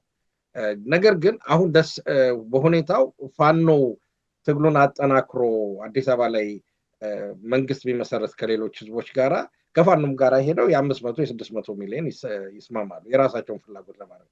ስለዚህ አንደኛ ትርክቱን መለወጥ አንደኛው መንገዱ እሱ ነው፣ በትክክል ተማማለ። በሁለተኛ መንገዱ ግን ከዚህ ቀደምም ተናግሬ ነበረ ለሰዎች በጽሁፍም ምንድነው ቅደም ነው በዚሁ ላይ ለምሳሌ ቅደም ቲፒኤልኤፍ ብለን ጉግል ስኮላር ላይ ስትጠይቅ 11,000 ዶክሜንቶች ታገኛለህ። አንድ ቃል ብቻ ነች። ድንገት ቲፒኤልኤፍ መለስ ዜናዊ ብትል ሌላ ደግሞ 11,000 ልታገኝ ትችላለህ። ወይንም ቲፒኤልኤፍ ዋር ብለህ ብትል ሌላ 11,000 ታገኛለህ። ያ ማለት በየጊዜው የሚጻፉ ጽሁፎች ናቸው። አሁን እኔ ለምሳሌ ከዚህ ቀደም ወልቃይትን በተመለከተ እስካሁን ለምሳሌ ባለፈው ኢኮኖሚስት የጻፈው ምዕራብ ትግራይ ያለ ነው አሁን የሚጽፈው እና ይሄንን ነገር ልናስለውጥ የምንችለው አንደኛ ቅድም ተስፋ የባለው ነገር ነው። ሁለተኛ ደግሞ አካዳሚክሊ በትምህርት ደረጃ በሁሉም መስክ ለምሳሌ በፖለቲካው፣ በእርሻው፣ በቱሪዝሙ፣ በፖለቲካው በሁሉም መስክ የአካዳሚክ የሆነ ሪሰርች ስራዎችን ግባት እዛ ላይ ሲያስገቡ ነው ፒር ሪቪውድ የሆነ ነገር በየጊዜው ሲጻፍ በየጋዜጣው ከምኑ ሲጻፍ በቲፒኤልኤፍ ጉዳይ ላይ 11,000 ከተጻፈ በአማራ ጉዳይ ላይ እና በወልቃይት ጉዳይ ላይ 20,000 ለማስገባት የአካዳሚክ ጥረት ይሳደርጋል፣ የስራ ይጠይቃል ማለት ነው። መጽሐፍቶችን መጻፍ፣ አርቲክሎችን መጻፍ፣ ትርክቱን መለወጥ ያስፈልጋል ማለት ነው። ምክንያቱም ይሄንን ያልኩበት ምክንያት ምንድነው? አንድ የሚቀጥለው ሰው ስለ ኢትዮጵያ ልጻፍ ቢል ጥናት ነው የሚያካሂደው ጥናት ነው ሪሰርች ነው የሚያካሂደው ሪሰርች አካሄድ ከየት ነው የሚያገኘው ፒርድ ሪቪው የሆነ ዶክመንት ነው የሚፈልገው እዚህ ጋር አበበ ከበደ ስለ ወልቃይት ያለው ነገር አለ እዚህ ጋር ደግሞ ገብረመድህን ያለው ነገር አለ ስለዚህ ሁለቱን እያነጻጸረ ነው የሚጽፈው ስለዚህ ይሄንን ትርክት አንዱ ልናስተካክል የምንችልበት መንገድ በአካዳሚክ ስራው መስራትና በተለይ ደግሞ ለምሳሌ ኮለም ላይ እንደ ትላልቅ መጽሔት ላይ እነ ጋርዲያን ይሁን እነ ቢቢሲ ይሁን ዋሽንግተን ፖስት ይሁን በማናቸው የመሳሰሉት ላይ የተቀናጀ ስራ በመስራት ጽሁፍ በመጻፍ እና ትርክቱን በመለወጥ ያስችላል የሚል እምነት አለኝ አንዳንድ ጊዜ ይሄ አሁን ለምሳሌ ቀደም ያሳየሁት ነገር አለና ብዙም አላሳየው ነገር አለና አሁን ይሄን ደብዳቤ ከአንድ ቦታ ነው ያገኘሁት ተጽፎልኛል አመሰግናለሁ ለእንግሊዝ መንግስት በጣም ትልቅ ክብር ያለው ደብዳቤ ነው ከምን እንደተጻፈ ምክንያቱም ፕራይቬት ኤንድ ኮንፊደንሻል ስለሚል ሪቬል አላለም ማስተላለፍ አይቻልም እና ለወደፊቱ ግን በታሪክ አወጣዋለሁና ምንድነው እንዲህ አይነት ስራዎች መሰራት አለባቸው ስለዚህ በቀደም ያለው ትርክቱን ለመቀየር በመሬት ላይ ትልቅ መሰራት አለበት በምሁራን ደረጃ በይሄ ኤሊቱ በሚባለው ደረጃ ስለ ጽሁፎች በብዛት መሰራት አለበት በወልቃይት ላይ ማት ስራ መሰራት ይቻላል እኔ በጣም ብዙ መሰራት ይቻላል እና ፒር ሪቪው እየተባለ ቢጻፍ ነገ አንድ ሰው ሪሰርች ቢያደርግ የቢቢሲ ጆርናሊስት ሪሰርች ቢያደርግ የሲኤንኤን ሪሰርች ቢያደርግ ሌላ ዶክመንት ነው የሚያገኘው ስለዚህ ጨዋታውን ልንቀይረው እንችላለን የሚል እምነት አለ በትክክል በነገራችን ላይ አሁን የወልቃይትን ስላነሳ አንድ ከዚህ በፊትም አንስቼው ነበር ምናልባት ተስፋ እድሉን አላገኘህም መሰለኝ ስጠቅሰው ያው መጽሐፉን አንብበው ሊሆን ይችላል the 5 dimensions of the Eritrean conflict ሚል ዶክተር ዳንኤል ክንፍ የጻፉት መጽሐፍ ነው እዛ ላይ ይኸው ስለ ቲፒኤልኤፍ ሲጠቅሱ ቅድምም እንደው ማንሳት ነበረብኝ ምክንያቱም ሲገለባበጡ እንደዚህ አይደለም እንደው ነገራቸው አሁን እዚህ ጋር የሚለው ቲፒኤልኤፍን እንደ ሺልድ አድርጎ ነበር የሚጠቀመው ቲፒኤልኤፍ ይላል ግን በዛ ውስጥ የሰጧቸውን የተስማሙትን መሬቶች ተመልከቷቸው እዚህ በሙሉ በዛት ማራ አዲያበት ችላ ምናምን ሰሜን ሎር አዲያቦ ሃይራ አዲያቦ ኢንክሉዲንግ ባድሜ all of this ሰጥተዋል ኤርትራ ለዛ ማካካሻ መተው ወደ ወልቃይት ወደ ሁመራ ነው ወሰዱት ማለት ነው አሁን በፈጠሩት ትርክት እንዳላችሁት ልክ አዲፍ ያ የነሱ መሬት ይመስል አሁን ምን ሆነ ክርክር ላይ ገባ ያ መሬት በፍጹም ይለሉበት ማለት ነው እና እውነት ነው የተጻፉ አሉ እንደ መጽሐፍም ወልቃይትም ብሎ እንትናም የጻፈው አለ ሙሉ ስለ ወልቃይት ጉዳይ ጽፏል ከታሪክ አንፃር ተጀምረዋል የተጻፉ ነገሮች አሉ ግን እንዳላችሁት እንግዲህ ሁሉንም አያይዘው መሄድ ነው ማለት ጽሁፉንም መሬት ላይ ያለው ላይ ቀደም አስመልሰው ስትመልሰው አንድ ለምሳሌ እዚህ ጋር የሚለው the size of Tigray increased from 65,000 square kilometer to 102,000 square kilometer ነው የሚለውና ስለ አሁን ይሄንን ዲባንክ የሚያደርገው ይቅርታ እንግዲህ ለእንግሊዘኛ ተስፋ የምታረመኛለ ይሄን ነገር ለማድረግ የአማራው ልሂቃኖች ለአካዳሚ መንገድ አያስፈልግም ፒርድ ሪቪው የሆነ ጽሁፎች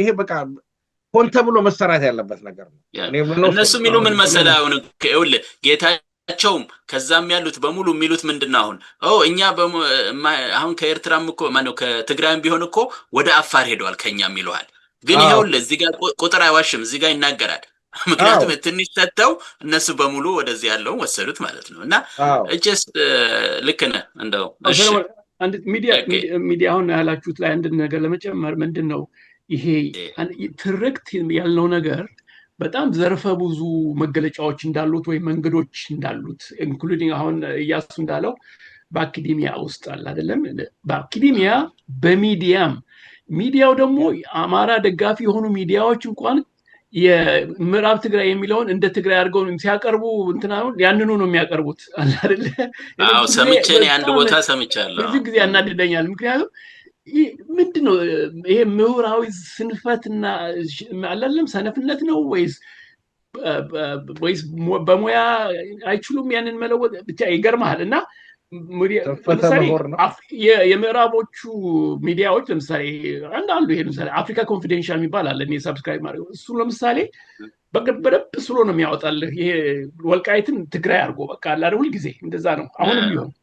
ሌሎች አንዳንዶች ትንሽ ነፍስ ያላቸው እንትን ይላሉ ኮንቴስትድ ኤሪያ ምናምን ይሉታል ለየት ያለ ቀለም ይሰጡታል። ግን በተረፈ እንደዛ ነው። እና እዚህ ላይ ነው እንግዲህ የፋኖ ኃይሎች ለዘብ ማለት እዚህ ላይ በጣም ሊገባኝ አይችልም።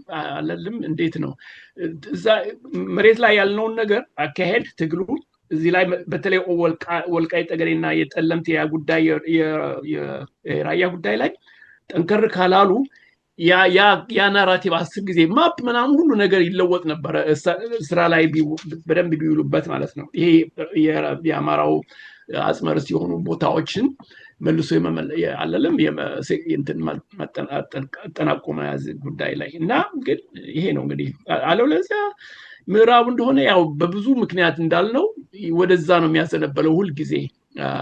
እዛ ላይ መጨመር የምችለው ደግሞ ይሄ በታሪክ ኢትዮጵያ በጣም ተጠናክራ ለምታ በአፍሪካ ቀንድ ቀጠና ዋና ተጫዋች ታሪካዊ ተጫዋች ነበረች እና ያንን ቦታዋን ይሄን ያህል የማይጥመው ብዙ የምዕራብ ጥቅም አሳዳጆች አሉ። ምሁራን ብትላቸው አካዴሚያዊውን በለው ፖለቲከኞች፣ ፓርላማ፣ ብሪቲሽ ፓርላመንት እና ይሄ ሁሉ አለ እና ብዙ ነው እንትኑ። እኔ የምለው አሁን ይሄ ለምሳሌ ፋኖዎቹ ብዙ ጊዜ ስልጠና ይሰጣሉ አይደለም ለታጋዮቻቸው የውጊያ ስልጠና። እኔ እነሱም መምከር ብችል ምንድነው የማለው ብዙ የጥናት አውደ ጥናቶች እና ትምህርቶች መሰጠት አለበት ሜዳም ላይ። ይሄ የፖለቲካ ጥናት ማለት ይሄ ዝም ብሎ ፕሮፓጋንዳ ብቻ ሳይሆን ይሄ በቂ የሆነ መሰረታዊ እውቀት እና ይሄ ቤዚክ ሊትሬሲ ብለው ይሄ ፖለቲካል ሂስቶሪክ ታሪካዊ የሆነ ግንዛቤና ታጋዮች በዚህ መገንባት አለባቸው። ስለዚህ በየመንደሩ አሁን በትግል ወደ ሰሜን ጎንደርና ወደ ወሎም ወደዛ እየሄዱ ሲዋጉም ህዝቡንም ማስረዳት እንዲችሉ ማለት ነው። በዚህ እነዚህ አይነት ነገሮች ላይ ምን ያህል እንትን ጠንከር ያለ ሀሳብ እንትን ጥያቄን ያነሱ እንደሆነ አላውቅም። የፋኖ ኃይሎች አላለም ምንድነው ያውቁታል ወይ አላለም ሆን ብለው? እኔ የምለው ተስፋዬ ላይ ልጨምርልህ አንድ ነገር የሰማሁት ከነሱ ጋር አንድ ንቃተ ህሊና ስጠን ብለው አንድ ቀን ጠዋት ደወሉልኝና ተሰብስበው ማለት ነው እና የአመራሩ ሆኖ ናቸው የኮር ይሄ የጦር አመራር ሆኖ እስቲ አስተምርልኝ ብሎ ልጁ በጣም እንትን ብሎ ጋሽ እያለ ከዛ አወራን ስለዚህ ስለ ፖለቲካው ጉዳይ አንተ ያልከው ማለት ነው እና እንቀጥላለን ብዬ አስቤ ነበርና የሚቀጥለው እዚህ ላይ ለሌ የፈለኩት ምንድነው እነሱ ራሳቸው የነገሩን የኢትዮጵያ የትምህርት ስርዓት በወያኔ ስራ የተፈጠረው አብዛኛው ከደርግም ጀምረ ልትል ይችላል በተለይ ከወያኔ ዘር ጀምሮ የተመጠረው ይሄ ክልል የሚሉትን ፈጥሮ ስለነበረ የወጣቱን አሁን መታያቸው ታጋዮች መተላይ በረሃ ውስጥ ያሉት አቨሬጅ እድሜ 35 ቢሆን ነው ከዛ በላይ ብዙ ቢሆን አይደለም አቨሬጅ እድሜያቸውን ብታወጣቸው ወጣቶች ልጆች ናቸውና በዛ ትምህርት ያደጉ ስለሆነ የተሳሳተ ትምህርት ተመግበው የተሳሳተ ትርክት እንትን ብለው ነው ያደጉትና ስለ ታሪካችን ማወቅ እንፈልጋለን ስለ ማንነታችን ማወቅ እንፈልጋለን ብለው ስለ አሁን ያኖሌን ሐውልት ማዝ ይችላል የ3 ደቂቃ ነው የ3 ሰዓት ነው ምናምን ውጊያ የተደረገበትን ጡት ተቆረጠ ብለው የተረኩትን ትርክት የማፍረስ ጉዳይ ለምሳሌ አደሬ የምትለው ህብረተሰብ ሂስቶሪካሊ ሰሜናዊ እንደሆነ ቋንቋው እኔ መጽሐፉ አለኝ ቋንቋው ራሱ በአብዛኛው ግዕዝና አማርኛ እንደሆነ ወይንም ወደ ትግርኛ የሚወስደው አይነት ጥንታዊ ቋንቋን ሲተረጎም መታገኘው ከተንበሪ ይላል በር ማለት ነው ምን አይነት ነገር ቀለጫጭት ይላል ቀጭን እንደማለት ነው እና ስለ የሊንጉስቲክ ግንኙነታችን እንኳን በጣም የጠበቀ እንደሆነ እዛ አካባቢ የተፈጠረው ከኦቶማን ኢምፓየር ወረራ ከተለያዩ እንደሆነ ማየት አለበትና ለምሳሌ አንዳንድ ጊዜ ሐረርን ርቆ አይቶ ከኢትዮጵያ ወይንም እንደዚህ ከአማራ ህልውና ጋር አብሮ የማያያዝ ብዙ የእንትን ንቃተ ህሊና ጉዳዮች ይታያሉ ይሄንን ነገር ማስተካከል ያስፈልጋል እንዳልከው ማስተማር ያስፈልጋል ሂንት ልስጥ ብዬ ነው እንደዚህ አይነት ልክ ነህ እንዲያውም ደግሞ የፋኖ ኃይሎች ታጋዮች ራሳቸው የመዋቅራዊ ለውጥን በሚመለከት አላለም በግልጽ በጋሃድ የሚከተሉትን ዓላማ በአሰራርና በአስተሳሰብ አላለም ጠለቅና ሰፋ ያለ አስተሳሰብ ምን ያህል የሚፈልጉትን ነገር ተረድተውታል አላለም ምን አይነት ስራ እንደሚያስፈልገው እሱ ራሱ ትምህርት ይጠይቃል ይሄ ደግሞ ከፍ ወደ አለ እንትን ነው አየው አሁን እነሱ ለምሳሌ ዕውቀታቸውን የነሱን በቅጡ አለመተመን ሳይሆን የሚያውቁትን ቢያውቁ አሁን የገጠማቸው ልበል የገጠማቸው እንትን ችግር በጣም ውጥንቅጥና ውስብስብ ስለሆነ በተለይ ዓለም አቀፍ እንትን ይዘትም ስላለው ቀጠናዊ ይዘት ስላለው ያንን የሚመጥን የነሱም ስልጠና ያስፈልጋል አመራር የሆኑትም እንኳን አለ አይደለም ይሄ መዋቅራዊ ለውጥ ስንል ምን ማለታችን ነው በአስተሳሰብ ምን ይመስላል እንዴት ነው ከወረዳ ወረዳ መሬት ላይ እንዴት ነው እውን የምናደርገው እና እንዴት ነው ምን መገለጫዎቹ ምንድናቸው የለውጥና የመሻሻል ምናምን ብለው ሪሊ እዚህ ላይ ብዙ ስራ የቤት ስራ ያስፈልጋል ብዬ አስባለሁ ስልጠና ያስፈልጋል ግን እኔ ደግሞ እንደማስበው ለነሱ ብቻ መተው ሳይሆን ወይም ደግሞ ሲጠይቁ ማስተማሩ ጥሩ ቢሆንም የተቀናጀ ነገር ይፈልጋል መሪዎቹም ሆኑ ሌሎችም ሆኑ ብዙ አይነት ትምህርት ያስፈልጋቸዋል ሳይኮሎጂካል የሆነ ነገር ፕሬሸር ቴስት እኮ አለ የተለያየ ነገር ወከባ ሲበዛባቸው ምን ማድረግ ብዙ ስልጠና ነው የእንትን ብቻ ሳይሆን የፖለቲካ ብቻ ሳይሆን እንዴት ነው ራሳቸውን ጠብቀው ትግሉን በደንብ ሊያስኬዱት የሚችሉት ለምሳሌ ብዙ ችግር ሲመጣባቸው how to handle it በጣም የተጠና አይነት ነገር ትምህርት ያስፈልጋቸዋል ያ ደግሞ የሚሆነው ምንድነው ጊዜው ያለው ከውጭ ያለው ቢያንስ የሆነ የተዘጋጀ ነገር አዘጋጅቶ ስራዬ ብሎ ይሄን ነገር ማስተላለፍ ያለበት ይመስለኛል መናገር ጥሩ ነው በአየር ላይ ልንናገር እንችላለን ያው የሆነው ግን አንደኛ እንትን የተከታታይነት የለውም ትምህርትም እኮ ሲባል ያስፈልጋል እኮ ተከታታይ ሆኖ በደንብ እንዲሰርጽ ካስፈለገ መንገድ አለው ዘዴ አለው እኮ የማስተማሪያ እሱን ማለቴ ነው እሱ በጣም ስራ ይፈልጋል ከዲያስፖራው በተለይ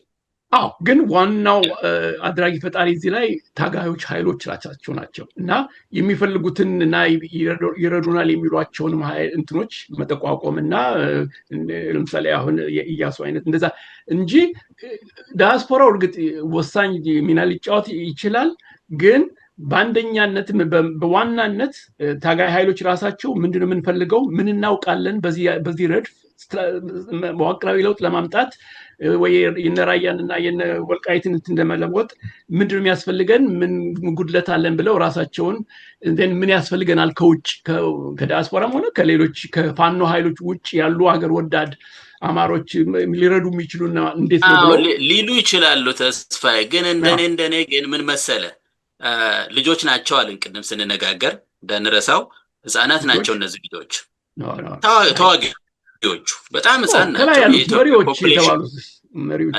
መሪው ብቻ አይደለም እኮ አረ እንደው ጠቅላላ ሁኔታውን ስታየው ይሄን ነገር ትምህርት መስጠው በመሪዎች በኩል አድርገህ ለነዛም ነው አይደለም እንበል ለምሳሌ እና እኔ ምንድነው ማለት የፈለኩት መቼም መጥፎ ነገር ዝም ብለን እንትን አትልም ከዚህ ኮስት አስተላልፍ አንደኛ የትግሉ ደጋፊ መሆን ያስፈልጋል በደንብ ዓላማው የገባው መሆን ያስፈልጋል በዛ ነው የሚሰባሰበው ስለዚህ ያ የሚያደርገው ነገር ይኖራል ከነሱ ደግሞ ፊድባክ ተፈልጎ ካስፈልገም ደግሞ ኢቫሉዌት ያደረጉ አይሄት ካልተስማማ ሌላ ደግሞ እንቀይር ምናምን ያስፈልጋል እንጂ ሁሉንም ለነሱ መጣል ትንሽ ይቸግራል ሁሉንም አይደለም አየው እዚህ ላይ ምርጫው እኮ ይህ ወይ አይደለም ሁሉንም ሳይሆን በአመዛኙ ሜዳ ላይ የትም ሀገር በታሪክ ያየነው ነው የትም ሀገር አብዮት ይባል ኢትዮጵያ ውስጥ ቻይና አብዮት ይሁን የትም ሀገር ትግል በጣሊያን ጊዜም ቢሆን አለም ታጋዮች ራሳቸው እንትን ተነሳሽነት እዚህ ላይ ፍላጎታቸውንና ግልጽ ያያረጉ እኛ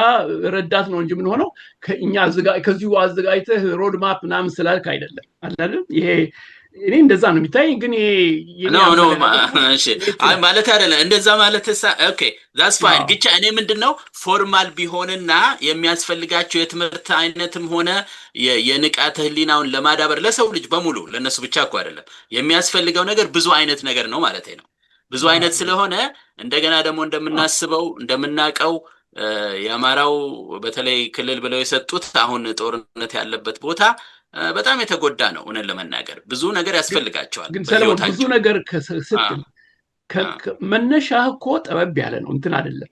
ግብ አላቸው። አይ ግብ ሴት አድርገዋል፣ ግቦች አስቀምጠዋል።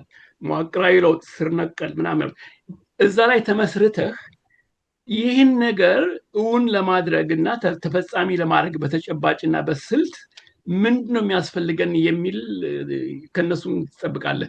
ይሄ ነው ስልታችሁ።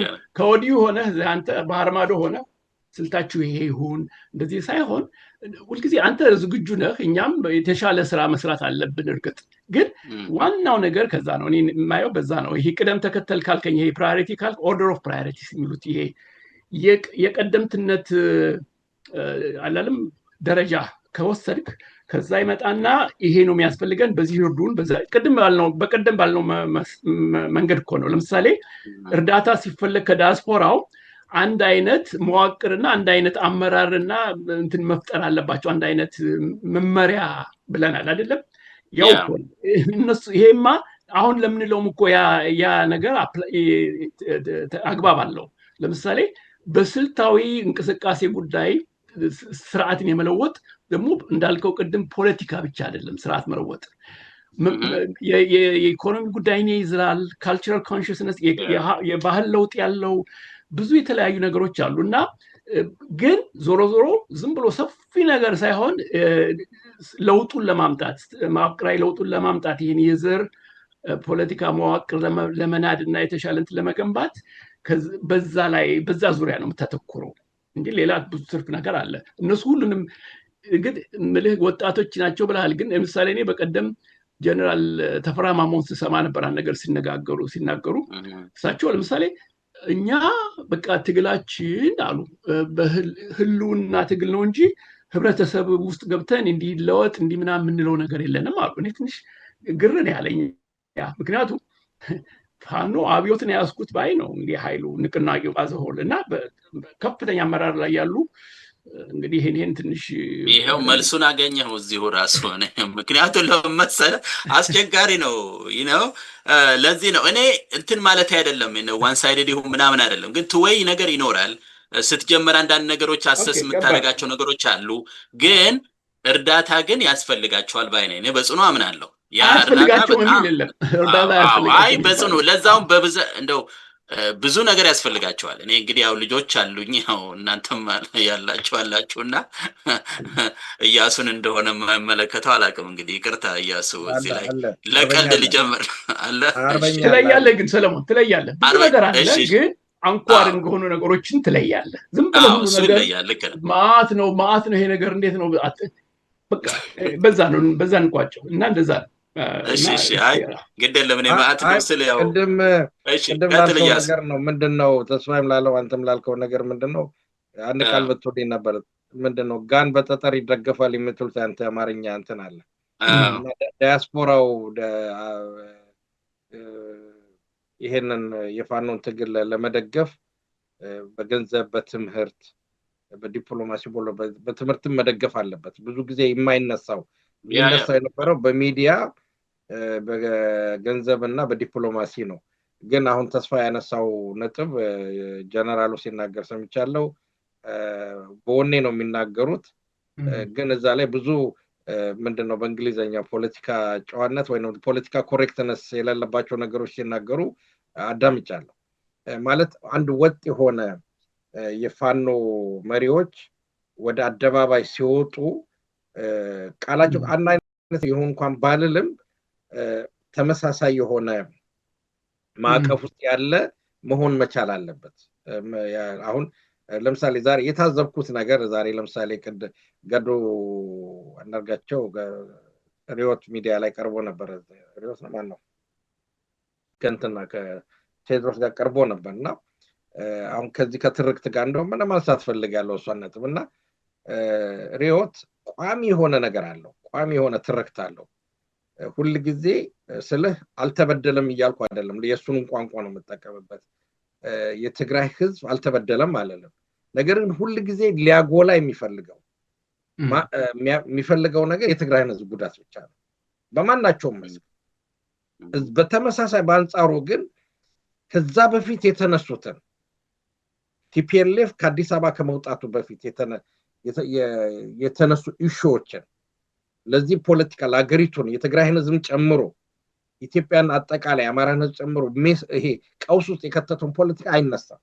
ልክ ታሪኳ የምትጀምረው የዛች የጦርነቱ አይሆንና የትግራይ ህዝብ ተበድሎ እንዲተበድሎ የሆነ ትርክት ይሰጣሉ። ሌላው ህዝብ ግን አጥፊ ይሆናል፣ በደለኛ። አሁን እኮ እኔ ይቅርታ በአማራ ፖለቲካው ስላለው ሳይሆን የምናገረው ተበዳዩ ነው። አሁን ይቅርታ አድራጊው በዳይ ነህ እየተባለ የሚናገረው እኮ በጣም እኮ የሚገርም እኮ ነው። የተገላቢጦች ነው። ተቀበለው እኮ ትርክቱ ያልነው እኮ ተቀበለው እኮ አሁን ያልከውን ነገር ገድም ተናግሮታል። ሌሎችም ሰዎች እና ይልቃል ሁሉ ገብተውበታል። ልደቱማ ያው የሁል ጊዜ ነው። ገዱ የሚባለው ግን እንደው ለነገሩ ማለት ነው እንትና ነው የቴሮንስ የሚለውና ገዱ ዛሬ በትክክል የነሱማ አቋም ነው የነሱ። እኔ ያልኩት ምንድነው ሌላው ደግሞ የአማራ ረዳለን የሚለው ሁሉ ራሱ የትርክቱ ሰለባ ነው ማለት። ልክ ነው። ለምሳሌ እኔ እህታችን መዓዛ ከወልቃይት የተፈናቀለ የትግራይ ህዝብ እንዳለ አምናለሁ ትላለች። ከዛ በፊት ስለተፈናቀለው አማራ ስትናገራለች። በዛው ቶን ነው ተወረረ አማራ በመጀመሪያ ወልቃይት ተወረረ፣ በትግራይ ተወረረ በወያኔ። እሱ ነው መነሻው። ወያኔ ተወረረ የተገፋ ህዝብ ነው። ታዲያ በዛ ላይ ደግሞ የመፈናቀል ጉዳይ ብቻ ሳይሆን ቅድም ትርክቱን በማምጣት ነገር ነው። በዛ አካባቢ በተፈጠረው ጦርነት እንግዲህ በዚህ ምንድነው ሳምሪ በሚባለው ጉዳይ የተፈጸመ ወንጀል አለ፣ ወንጀል አለ። ከዛ ጋር አያይዘ ፖለቲካል ትንተና ሰርተ ከማቅረብ ይልቅ ልክ ሌላው አማራው በዳይ እነሱ ተበዳይ አድርገህ ታቀርባለህ። እና ይሄ ምንድነው ዶክተር አበባ የምትለው ፎልስ ኢኮቫለንሲ መፍጠር የምትለው ነገር አለ። ሁልጊዜ መፍጠር ነገርና ጭራሽ በእኛ አይምሮ ውስጥ ቀደም የጠቀሳቸው ሰለሞን የጠቀሳቸው ይልቃል በለው ያኛው ማነው ልደቱ ክደቱ ተብሏል። ብዙ ናቸው እንደው የሚታወቁትን ጠራሁ እንጂ ብዙ አይነት ነገሮች የተፈጠሩበት አሉ በራሳችን ፖለቲካ ላይ። ስለዚህ የትርክቱን ነው የሚያሳየው። ትርክቱ ነው የትርክቱ የበላይነትን እንዳገኘ ብዙ አለ አይደለም። ትርክት እኮ ስንል ያው እውነታውንም ሁሉ የሚሽር እኮ ነው። ትርክት እንደውም ተስፋዬ ምን ብለሃል እኮ ባለፈው ጽሁፍ በዛኛው ክሪቲክ ስታደርግ ያው የነሱ ድጋፍ እንዳለ ሆኖ ቲፒኤልኤፍ ጦርነቱን ቢሸነፍም የሚዲያውን ጦርነት አሸንፏል ነው እንደዚህ አይነት ቋንቋ ተጠቅመሃል። እሱ ነው ትርክት ታሪክን የሚያንጸባርቅ ሳይሆን እውን ታሪክን የሚተካ ታሪክን የሚተው እውነተኛ ታሪክን ቦታ ያንን ቦታ አፍኖ የሚይዝ ነው። አንዳንዴ አሁን ይሄ እኮ ነው አየው። እዚህ ላይ ቅድም ካልኩት የምጨምረው ነው። ይሄ እንግዲህ ትርክት የተገላቢጦ ምንድነው ዋናውን ታሪክ እውን የሆነውን ታሪክ የሚያፍንና የሱን ቦታ የሚይዝ ሆኖ ነው የሚቀርበው። አሁን በወልቃይትና የትግራይ ነገር እኮ ነው አየው። ይሄ እና ይሄ መስመሩን ይሄ ምንድነው የሚባለው የምትኖረውን ታሪክና ፐርፎርም የምታደርገው ይሄ ፐርፎርማቲቭ የሆነ በአማርኛ ቆይ ምን ልበለው ይሄ ተውኔታዊ የሆነውን የይምሰል ታሪክ ማለት ትርክት ማለት ነው። እሱ የተገላቢጦ የዋናውን ታሪክ ቦታ ይይዛል። ይኸው እዚህ ላይ እኮ ነው። እና እዚህ ላይ ውድቀታችን እዛ ላይ ነው አማራው በተለይ። እና በዚህም ነው ሰለሞን ሁልጊዜ ይህን ደጋግመዋለሁ የፋኖ ኃይሎች እንዲያው ገሸሽ ያለ ለዘብተኛ የሆነ አቋም ያላቸው ስለ ወልቃይትና ስለ ራያ ይሄን ሳይሆን ያ ሁሉ ጦር ይዘው ስንት ምንድነው ክፍለ ጦር ኮር እዝ ሁሉ በወሎ በሰሜን ጎንደር ይዘው እና ይሄ በጣም ትንሽ እንቆቅልሽ ነው ለኔ።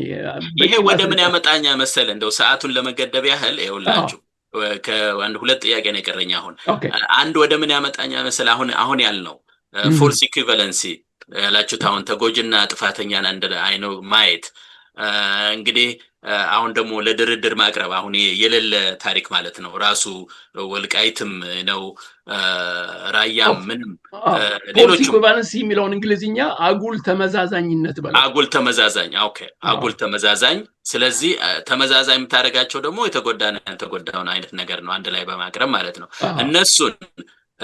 እሱን እንደገና ደግሞ ይሄ ምዕራቡ በተለይ ደግሞ ካለው ወገንተኝነት ይሄ በመረጋጋት በሰላም ስም ደግሞ ትግሉን የመቀልበስ እነዚህ አደጋዎች ባሉበት ሁኔታ አስገዳጅ ሆኖ አንድ አስገዳጅ ነገሮች ቢመጡ እንዴት ነው ይሄ ፋኖ ሊቋቋም የሚችለው? ይሄ ቁልፍ ጥያቄ ነው ለኔ። አስገዳጅ ስትል ምን ማለት ነው? አስገዳጅ ይሄ ነው አይደለም፣ ግን አስገዳጅ ሁኔታ ቢፈጠር ለምሳሌ በእነዚህ ምክንያቶች አሁን እንበል ለምሳሌ እኔ ድርድር የለም እነሱም ገልጸውታል 10 ጊዜ እሱ ትክክል ነው። ግን ሌላ ኃይል አሁን ደግሞ የተያዘው ነው ከዚህ ካለንበት ነው የተጀመረው ኃይል ከፍተኛ ኃይል አለ እና በፈለገው ጊዜ የፈለጉትን አደርጋለሁ የሚሉ ኃይሎች ቢመጡ ምንድነው ማድረግ ያለበት? ምን አይነት ዝግጅትስ ያስፈልገዋል ፋኖ? ምክንያቱም ይሄ ነገር ቀላል አይደለም። እኔ አሁን ወድጄ አይደለም እንደው ከዚህም እንሞክር ምናምን የምለው እነሱን እንደው አያውቁም ምናምን ለማለት ሳይሆን ሁላችንም በዚህ ውስጥ ገብተን የሆነ ነገር ካልሰራን የምንችለውን ያህል አደጋው ብዙ ነው ብዬ ስለማስብ ነው። እና እስኪ ያሱ በዚህ ላይ ምን ትላለህ? አይ ቲንክ ከሞላ ጎደል ጥያቄው የተመለሰ ይመስለኛል በዚህ ጉዳይ ላይ። አንደኛ በመሬት ላይ ያለውን እውነታ መለወጥ ነው። ኦኬ እንዴት? እሺ ያለው ማለት በመሬት ላይ ያለው እውነታ ምንድነው? ፋኖ አሁን ይሄ አንድነት የተባለውን ነገር በስነ ልቦናም አንድ መሆን፣ በአስተሳሰብ አንድ መሆን፣ በርዕዮተ ዓለም አንድ መሆን፣ በግብ አንድ መሆን፣ በትርክት ደረጃ ራሱ አንድ መሆን የቲማችን ትርክት አይደለ? በትርክት ደረጃ ዘመነ ካሴ አንድ እኔ የምሰጠው ምሳሌ አለ። የቤተክርስቲያን ምሳሌ የምሰጠው ጥሩ ምሳሌ አለን። ቤተክርስቲያን ጎንደር ላይ ቅዳሴ ከተጀመረ ደሴም ኦርቶዶክስ ቤተክርስቲያን ሞያሌ ላይ ብትኖር በተመሳሳይ ሰዓት ነው ብትቀድሰው፣ ተመሳሳይ መጽሐፍ ቅዱስ ነው የምትሰብከው፣ ተመሳሳይ ቃላቶች ነው የሚናገሩት፣ ዜማው ተመሳሳይ ነው። አየህ በጣም የሚገርመኝ ነገር ነው። በቃ እንደ በጣም የሚገርም ሰው በደንብ ስለኖርንበት ልብ አንለውም። ሌሎችም እምነቶች እንደዛ ናቸው። ለምሳሌ በመካ አላሁ አክበር ከተባለ አዲስ አበባ ላይም ደሴም ሰዓት ነው አላሁ አክበር የሚባለው። ስለዚህ የፋኖ አመራሮች ከላይ እስከታች ድረስ አንድ አይነት ቋንቋ መናገር መቻል አለበት፣ በተግባርም ሲሆን ማለት ነው። አሁን በንቃተ ህሊና ያለው ይሄንን በትክክል ካወቁት ቅድም አንተ ለመጣው ጥያቄ አጣብቂኝ ቢመጣ እርስ በርሳቸው ተዋይተው ይሄ ነው አላማችን፣ ይሄ ነው ግባችን ብሎ መነጋገር ይችላሉ ማለት ነው። በሁለተኛ ደረጃ ደግሞ ይሄ ደጋፊው ኃይል ራሱ በአንድ ቋንቋ መናገር መቻል አለበት። በአንድ ቋንቋ መናገር አለበት። አንዱ ሌላ ነው የሚያወራው፣ ስቲል የተዘበራረቀ ነገሮች እንዳሉ አውቃለሁ። ስለዚህ ሁሉም ሰው አንድ አይነት ቋንቋ መናገር መቻል አለበት። አንድ አይነት ትርክት፣ የራሱን ትርክት፣ እውነተኛውን ትርክት መያዝ መቻል አለበት። ኢትዮጵያዊነት ምንድነው? አማራነት ምንድነው? ምንታገለው ለምንድነው? የአያቶቻችን ታሪክ ምንድነው? በአያቶቻችን ታሪክ ማፈር የሌለብን፣ ለአንዲት ደቂቃ መጠራጠር የሌለብን ህዝቦች ነን። ይህን መታወቅ ነበረ። ምንም ይሁን ምንም ሰዎች ስለ ብዙ ታሪክ ትናንሽ ቃላቶች እያወጡ ትርክት ይሰጡሃል። እነሱም በሙሉ አወስደን ወዳሉበት ወደ ቆሻሻ ቦታ ጥለን የራሳችንን እውነተኛ ታሪክ መያዝና ማነጽ መቻል አለብንና በእንደዚህ አይነት መንገዱ ነው ልንገነባ የምንችለውና ይሄ ቅድም ያልከው አጣብቂኝ ሁኔታዎች ቢፈጠሩ የአማራ ህዝብ ሊወጣ የሚችልበት ምክንያት ይገርምሃል እኮ። ለምሳሌ አሁን በአንድ ወቅት ላይ እንዲህ አጣብቂኝ ነገር ውስጥ የመጣበት ሁኔታ ነበር። ለምሳሌ የዚህ ኦሮሞ ኃይል በአዲስ አበባ ገኖ ሲወጣ እነ ጆሃር መሐመድ በቃ ያዙ ልቀቁኝ በሚሉበት ሰዓት እኮ የአማራ ኃይል እኮ ገንፍሎ ወጣ። በቃ ፊደል የቀረጸ ታሪክ ያነጸ ቤተክርስቲያን ያለ ብሎ አንድ ገኖ ወጣ። ያ ነው የፋኖን ኃይልም የቀሰቀሰውና አንድ ያደረገውና ስለዚህ በእንደዚህ አይነት መንገድ መጠናከሩ ወሳኝነት ባይ ነው። እንግዲህ ተስፋዬ በዚህ ላይ ልጨምርበት።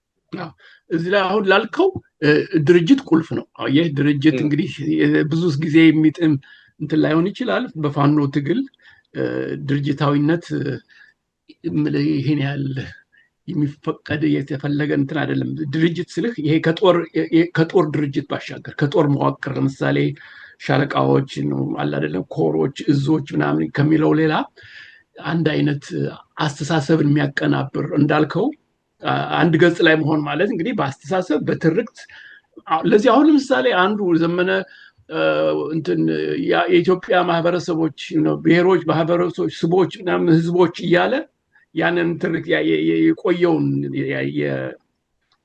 የዘረኞቹን ትርክት እንደገና የሚያስተጋባ ከሆነ የኢትዮጵያ ህዝብ አንድ ነው። ባህላዊ ብዝሃንነት ቢኖረውም የኢትዮጵያ ህዝብ አንድ ነው። ህዝቦች አይባልም። ህዝቦች የሚባለው ልዩ ልዩ አገሮች ሲሆኑ ነው ምናምን የሚል አንዳንዴ ይሄን ያህል ክብደት አይሰጡት ይሆናል። ቋንቋ ነው ይሄ ምናምን ብለው ሊሆን ይችላል። ግን ቋንቋ የመስኮት ነው ወደ አይምሮ፣ ወደ አስተሳሰብ አለ አይደለም። ከኋላው ከጀርባው አስተሳሰብ አለ እና ይሄ ስታሊናዊ የሆነ የቆየ ስር የሰደደው እሱን መፈንገል አለበት። እሱ መንግለህ ሌላ አይነት አስተሳሰብ ዜጎችና አንድ ህዝብ ነው ያለው በኢትዮጵያ ምናምን እያልክ እንደዛ ለማድረግ ነው። እና ለዚህ ደግሞ ድርጅት ያስፈልግሃል። ድርጅት ስልህ ዝም ብሎ የተዋቀረ ትልቅ ድርጅት ማለት ሳይሆን አሰራር፣ አነጋገርን ሁሉ ገበርን የሚያደርግ ለምሳሌ አላለም ይሄ ፕሮፓጋንዳም ቢሆን ወይም ደግሞ ቅድም ያልከው ነገር መግለጫ ሲሰጥ ታላላቅ መሪዎች ለምሳሌ እንደ ጀነራል ተፈራ ማሞ አይነት እንደመሰላቸው በዘፈቃድ የሚናገሩት ሳይሆን አቀራረባችን እንዲህ ነው የሚል አለ አይደለም። ይሄን ሁሉ የሚያቀናብረው ድርጅት ነው። አየኸው ዲፓርትመንቶች ፈጥረህ የፓብሊክ ሪሌሽን ምናምን ነገር አለው እና ፋኖ ወደዛ እንግዲህ ጥያቄው እዚህ ላይ ፋኖ ወደዛ አይነት ድርጅታዊ ቆመና ይሄዳል አይሄድም ነው። እሱ ሆኖ እርግጠኛ አይደለንም። ይሄንን የያዘውን የጦር አወቃቀርና ይሄ ያለ አይደለም ይሄ ምንድነው ክፍለ ጦር፣ ኮር፣ ብርጌድ ምናምን በዚህ ደረጃ ነው የሚቆየው እስከ መጨረሻው ወይስ ከመሃሉ አብራኩ አንድ አይነት የሲቪላዊ የሆነ አስኳል ፈጥሮ አመራር አስኳል ማለት ነው። ይሄ ደግሞ አመራር ማለት ዝም ብሎ የጦር መሪ ብቻ ሳይሆን ወይም ከጦር መሪ መራቅ ብሎ ሲቪሊያን ሆኖ አስተሳሰብን የሚቃኝ መሪ ወይ ይህ አይነት ነገር ትጠብቃላችሁ? እንዴት ነው? ወይስ ነገሩ በዚህ ነው የሚዘልቀው? ይሄም ራሱ ጥያቄ ነው። አየው ጥያቄ ነው። ግን ምን መጣል መሰላችሁ? አሁን ልክ ከተናገርከው ጋር ተስፋዬ፣ አሁን ይሄ እኮ ራሱ ሊሰራ ይችላል። በነገራችን ላይ ወደ ኋላ ተመለስካት በለኝ እንጂ ይሄ አሁን የገለጽከው ነገር በሙሉ ምንም አይጠይቅም። የቋንቋዎች የሚያመጡትን ችግር አንተ ራስህም እንኳን እንዲህ ዘርዝረህ እንዲህ ቋንቋዎች በዚህ ቢለወጡ ተብሎ እንኳን ቢለቀቅ ቀላል አይደለም ብዬ አስባለሁ። ያኛው እስከሚመጣ ድረስ እና ምልህ ከባድ ነው። ይሄው እያየነው ነው ችግሩን እና ሳናቀው ይሄ አሁን በቋንቋም በምንም ተሸንግለው በሆነ ነገር ጎል እንዳይገቡብን ነው። በነገራችን ላይ አድማጭ ተመልካቾቻችን አንዳንዶቻችሁ ስጋት አለባችሁ። እኛ ሙሉ በሙሉ የፋኖን ነገር ያው እንደግፋለን፣ የታወቀ ነገር ነው። ይሄን ለማግለጽ ፈልጋለሁ። የፋኖ መሩ የአማራ የህልውና ትግል ብለን ነው የምንጠራው ሁሉ ጊዜ። ግን ነገሮች እንዳይበላሹ አስቀድሞ ነው ልክ እንደ አሁን ልክ የተወለደ ነው ልጅ ብለህ ከገለጽነው ራሱ ያን ልጅ እየተንከባከብከው ነው የምትሄደው። እኔ እንደሚገባኝ ከሆነ የምታሳድገው እየተንከባከብከው እያስተማርከው ነው የምትሄደው። ያ ማለት ግን የበላይ ሆነ ምናምን ሳይሆን የፓረንቲንግ ነገር ነው። በቃ ነው ከመውደድ አንጻር ነው። ይሄ እንድታይሉ እንፈልጋለን በነገራችን ላይ እና ይሄን ለማለት ነው። እያሱ የምጨምረው ነገር ካለ እንግዲህ እኔ ወደ ማጠቃለሉ ነው። ምንድነው ማጠቃለያ ነገር ስጡት። በቃ አሁን እኔ እንደገባኝ ከሆነ አንስተናል። የትርክት ጉዳይ፣ የትርክት ቁጥጥር አለ። እንግዲህ ጥቅምን በመፈለግ ለሌላው ነገር በሙሉ ልክ ግድ የላቸውም። በእውነት ለመናገር ያው እንዳየነው ከሆነ አስፈላጊ ሆኖ ከተገኘ አሁን አንዳንድ ፍንጮች እንደምናየው በኃይልም ሄዶ የመቆጣጠር ነገር ይፈጠር ይችላል፣ የታሪክን የመድገም ነገር እና ይሄ ሁሉ ባለበት ሁኔታ አስፈላጊውን ጥንቃቄ ተደርጎ በሚገባው መንገድ መልስ መሰጠት እንዲቻልና የአማራ የህልውና ትግል ውጤታማ እንዲሆን ከግብ ላይ እንዲደርስ መሰለኝ ዛሬ ተነጋገር ነው። እስኪ ማሳረጊያ ስጡበት እናንተ። ግን አንድ ነገር አላነሳሁም። ቆይ ኢያሱ አንድ ጊዜ እንትን ልበልህና ተስፋዬን አንድ ነገር የረሳሁት ነገር አለ። በተለይ በዚህ በጥቅምና በፍትህ ጉዳይ ላይ ሲነሳ አንተ አንድ የምጠቅሰው አለ፣ አንተ ሙያህም ስለሆነ በደንብ ታውቀዋለህ። ሪል ፖለቲክ ያልከው ነገር አለ። ሪል ፖለቲክ እስኪ ስለሱ ንገረን ትንሽ ባጭሩና ወደ መደምደሚያው ነው። ባጭሩ ይሄ በተለይ ዓለም አቀፍ የሆነ ወይም አቀጠናዊ የሆነ የፖለቲካ ዝባዝንኬን በሚመለከት እንግዲህ በተለይ ሀያላን የሆኑ መንግስታት ምዕራቡ በተለይ ምንድነው የቃል በቃል የሚያቀርቡት ይሄ ሬቶሪካል የሚባለው ቃል በቃል የሚያቀርቡት አስተሳሰብ አለ። እኩልነት፣ ዲሞክራሲ፣ ፍትሃዊነት፣ የሰዎች የግለሰቦች መብት ምናምን የሚባል ነገር አለ። ግን እነሱ ይሄ የውጭ ጉዳዮችን የሚመሩበት በውጭ ጉዳዮች ዙሪያ የሚመሩበት ነገር ሳይሆን እንዲሁ ለፖለቲካ ፍጆታ በብዛት እና በጣም ቀና የሆነ አስተሳሰብ ከሌሎች ሀገሮች እንዲያገኙ ነው። በእውን ግን ማለት ሪል ፖለቲክ የሚሉት ቃል ምንድነው? በእውን ግን ስልታዊና መላዊ ወይ ታክቲካዊ የሆኑ ጉዳዮችን ይከታተላሉ እንጂ ገና ለገና ዲሞክራሲ ወይም ፍትሃዊነት የሚለው ነገር ይሄን ያህል አይገታቸውም በተንቀሳቀሱ መሬት ላይ። አይ ስለዚህ ይሄን ለማለት ነው፣ ይሄን መለየቱ በጣም ወሳኝ ነው ለኛ። የኛም ፋኖችም ቢሆን ዲፕሎማሲያዊ እንቅስቃሴ ሲያደርጉ በዓለም ደረጃም ወይ በቀጠናው ደረጃ በዚህ አካሄድ ነው የሚሄዱት ማለት ሁለት ደረጃ ባለው አካሄድ ነው። በደንብ የህዝብ መብት ጠባቂዎች እንደሆኑ እሱ አይቀርም። ግን ደግሞ በትግል ላይ ሲሄዱ የሚያደርጉትን ያደርጋሉ፣ አይገቱም። ቃል በቃል ለፍጆታ ባቀረቡት እንትን አንዳንድ ነገሩ የፕሮፓጋንዳና የእውን አካሄድን ይለያል። ለፕሮፓጋንዳ ፍጆታ ብለህ ለምሳሌ ወደ አዲስ አበባ እንመጣለን እየደረስን ነው ስትል ለፕሮፓጋንዳ ፍጆታ ሊሆን ይችላል፣ ግን ለህዝቡ አጉል የሆነ ጥበቃ ይሰጣል እና ሳትደርስ ስትቀርና 2 ዓመት ሲያልፍብህ ይሄ ነገር ምንድነው ጎበዝ ሊባል ስለሚችል ያን ሁሉ ገምተህና መጥነህ ነው የምትናገረው እንደ ሁኔታው ማለት ነው። ፕሮፓጋንዳዊ ትግል ስታካሄድ የምታደርገው ቃል የቋንቋ ይለያል። ደግሞ ስልታዊ በውስጥህና ለህዝብህ ደግሞ ምን አይነት የትግሉን በሚመለከት የእውን አካሄድን በሚመለከት የምትለው ደግሞ የተለየ ይሆናል። ያው ለነሱም የሚደርስም ይሆናል። ልክ እንደዛው ነው እኮ ለነሱም የሚሰጣቸው ነገር ያን መሆኑን መጠርጠር ያስፈልጋል። ዝም ብሎ በዋህነት ሲነገራቸው ብሎ እንዳይሆን ማለት ነው። ለዚህ እኮ ነው የለየሁት። እንደዚህ ስለሆነ ይሄን ምዕራቡ አካሄድ ሎቢም ቢያደርጉ ይሄው ነው፣ ይሄ ያለ ነገር ነው። በጣም ጥሩ ነው። አይ ለዛ ነው ያው የማስተማሪያ ነገር ስለሆነ ለዚህ ነው ደጋግሜ የምጠይቀው። ኦኬ በጣም አመሰግናለሁ ኢያሱ። እንግዲህ ትንሽ ይዤ ነበር፣ አሁን ያንተ ነው ሰዓት። ያው ብዙ ሰዓትም ይሄዷል። እኔ የምለው ምንድነው ወንድም ፋኖች ለታጋዮች ለአርበኞች የሚናገረው ነገር ምንድነው በፖለቲካው መስክ ከፍተኛ ስራ መጠየቅ ያስፈልጋል። እንደው በጥቅሉ ስናገረው በቲፒኤልኤፍ የተገነባው የትምህርት ስርዓትና የፖለቲካ ትርክት እንዳለ መጣል ያለበት ጉዳይ ነው። ምክንያቱም ስለ ኢትዮጵያ ከተመሰረተች 100 ዓመት ነው ብሎ ትርክት ከሰራ የፖለቲካ አስተሳሰብ ጋር ልትሄድ አትችልም። 3000 ዘመን ከዛ በላይ ዘመን ያለው ህዝብን የ100 ዓመት ታሪክ ብሎ ሲተርክልህ ምን ማለት እንደሆነ ሊያጠፋ እንደፈለገ ታሪክ እንደሌለ ስለሆነ ለዚህ ነው ከዛ ነው የሚጀምረው። ስለዚህ ያንን በሙሉ እንትን ብሎ መጣል ያስፈልጋል። በትምህርቱም በማለት በጂኦግራፊም በለው በፖለቲካም በለው በታሪክም በለው የሚያስቀምጧቸውን ማናቸውም አስተሳሰቦች ማድረግና በአዲስ አስተሳሰብ ይላሉ እኮ አዲስ ትውልድ አዲስ አስተሳሰብ አዲስ ምናምን የሚሉት ነገር አለ። ግን ያ ወደ ተግባር መለወጥ አለበት። አዲስ ስንል ምን ማለታችን ነው? አዲስ ስንል ግን አሮጌው ማለት አሮጌው ስንል ደግሞ ይሄ ለምሳሌ እንትኑ ትንሽ ቃላቱ አይመችም። አሮጌ ስንል ታሪክን እርሳ፣ የትውልድህን የመጣህበትን፣ ምክንያቱም የመጣበትን የማያውቅ ሰው የሚሄድበትንም አያውቅም። ስለዚህ ያንን ታሪክ መሰረት ያደረገ ነገር በትክክል መሰራት አለበት። ለምሳሌ የኢትዮጵያን ፖለቲካ በብዙ መልኩ የለወጡ ክስተቶች አሉ። ለምሳሌ አንደኛው የግራኝ መሐመድ ወረራ ሊሆን ይችላል። ከዛ በኋላ የፖርቱጋሎች በኢትዮጵያ ውስጥ መቀመጥ ሊሆን ይችላል። የግራኝ መሐመድ ወረራን ተከትሎ የመጣው የኦሮሞ ፍልሰት ሊሆን ይችላል።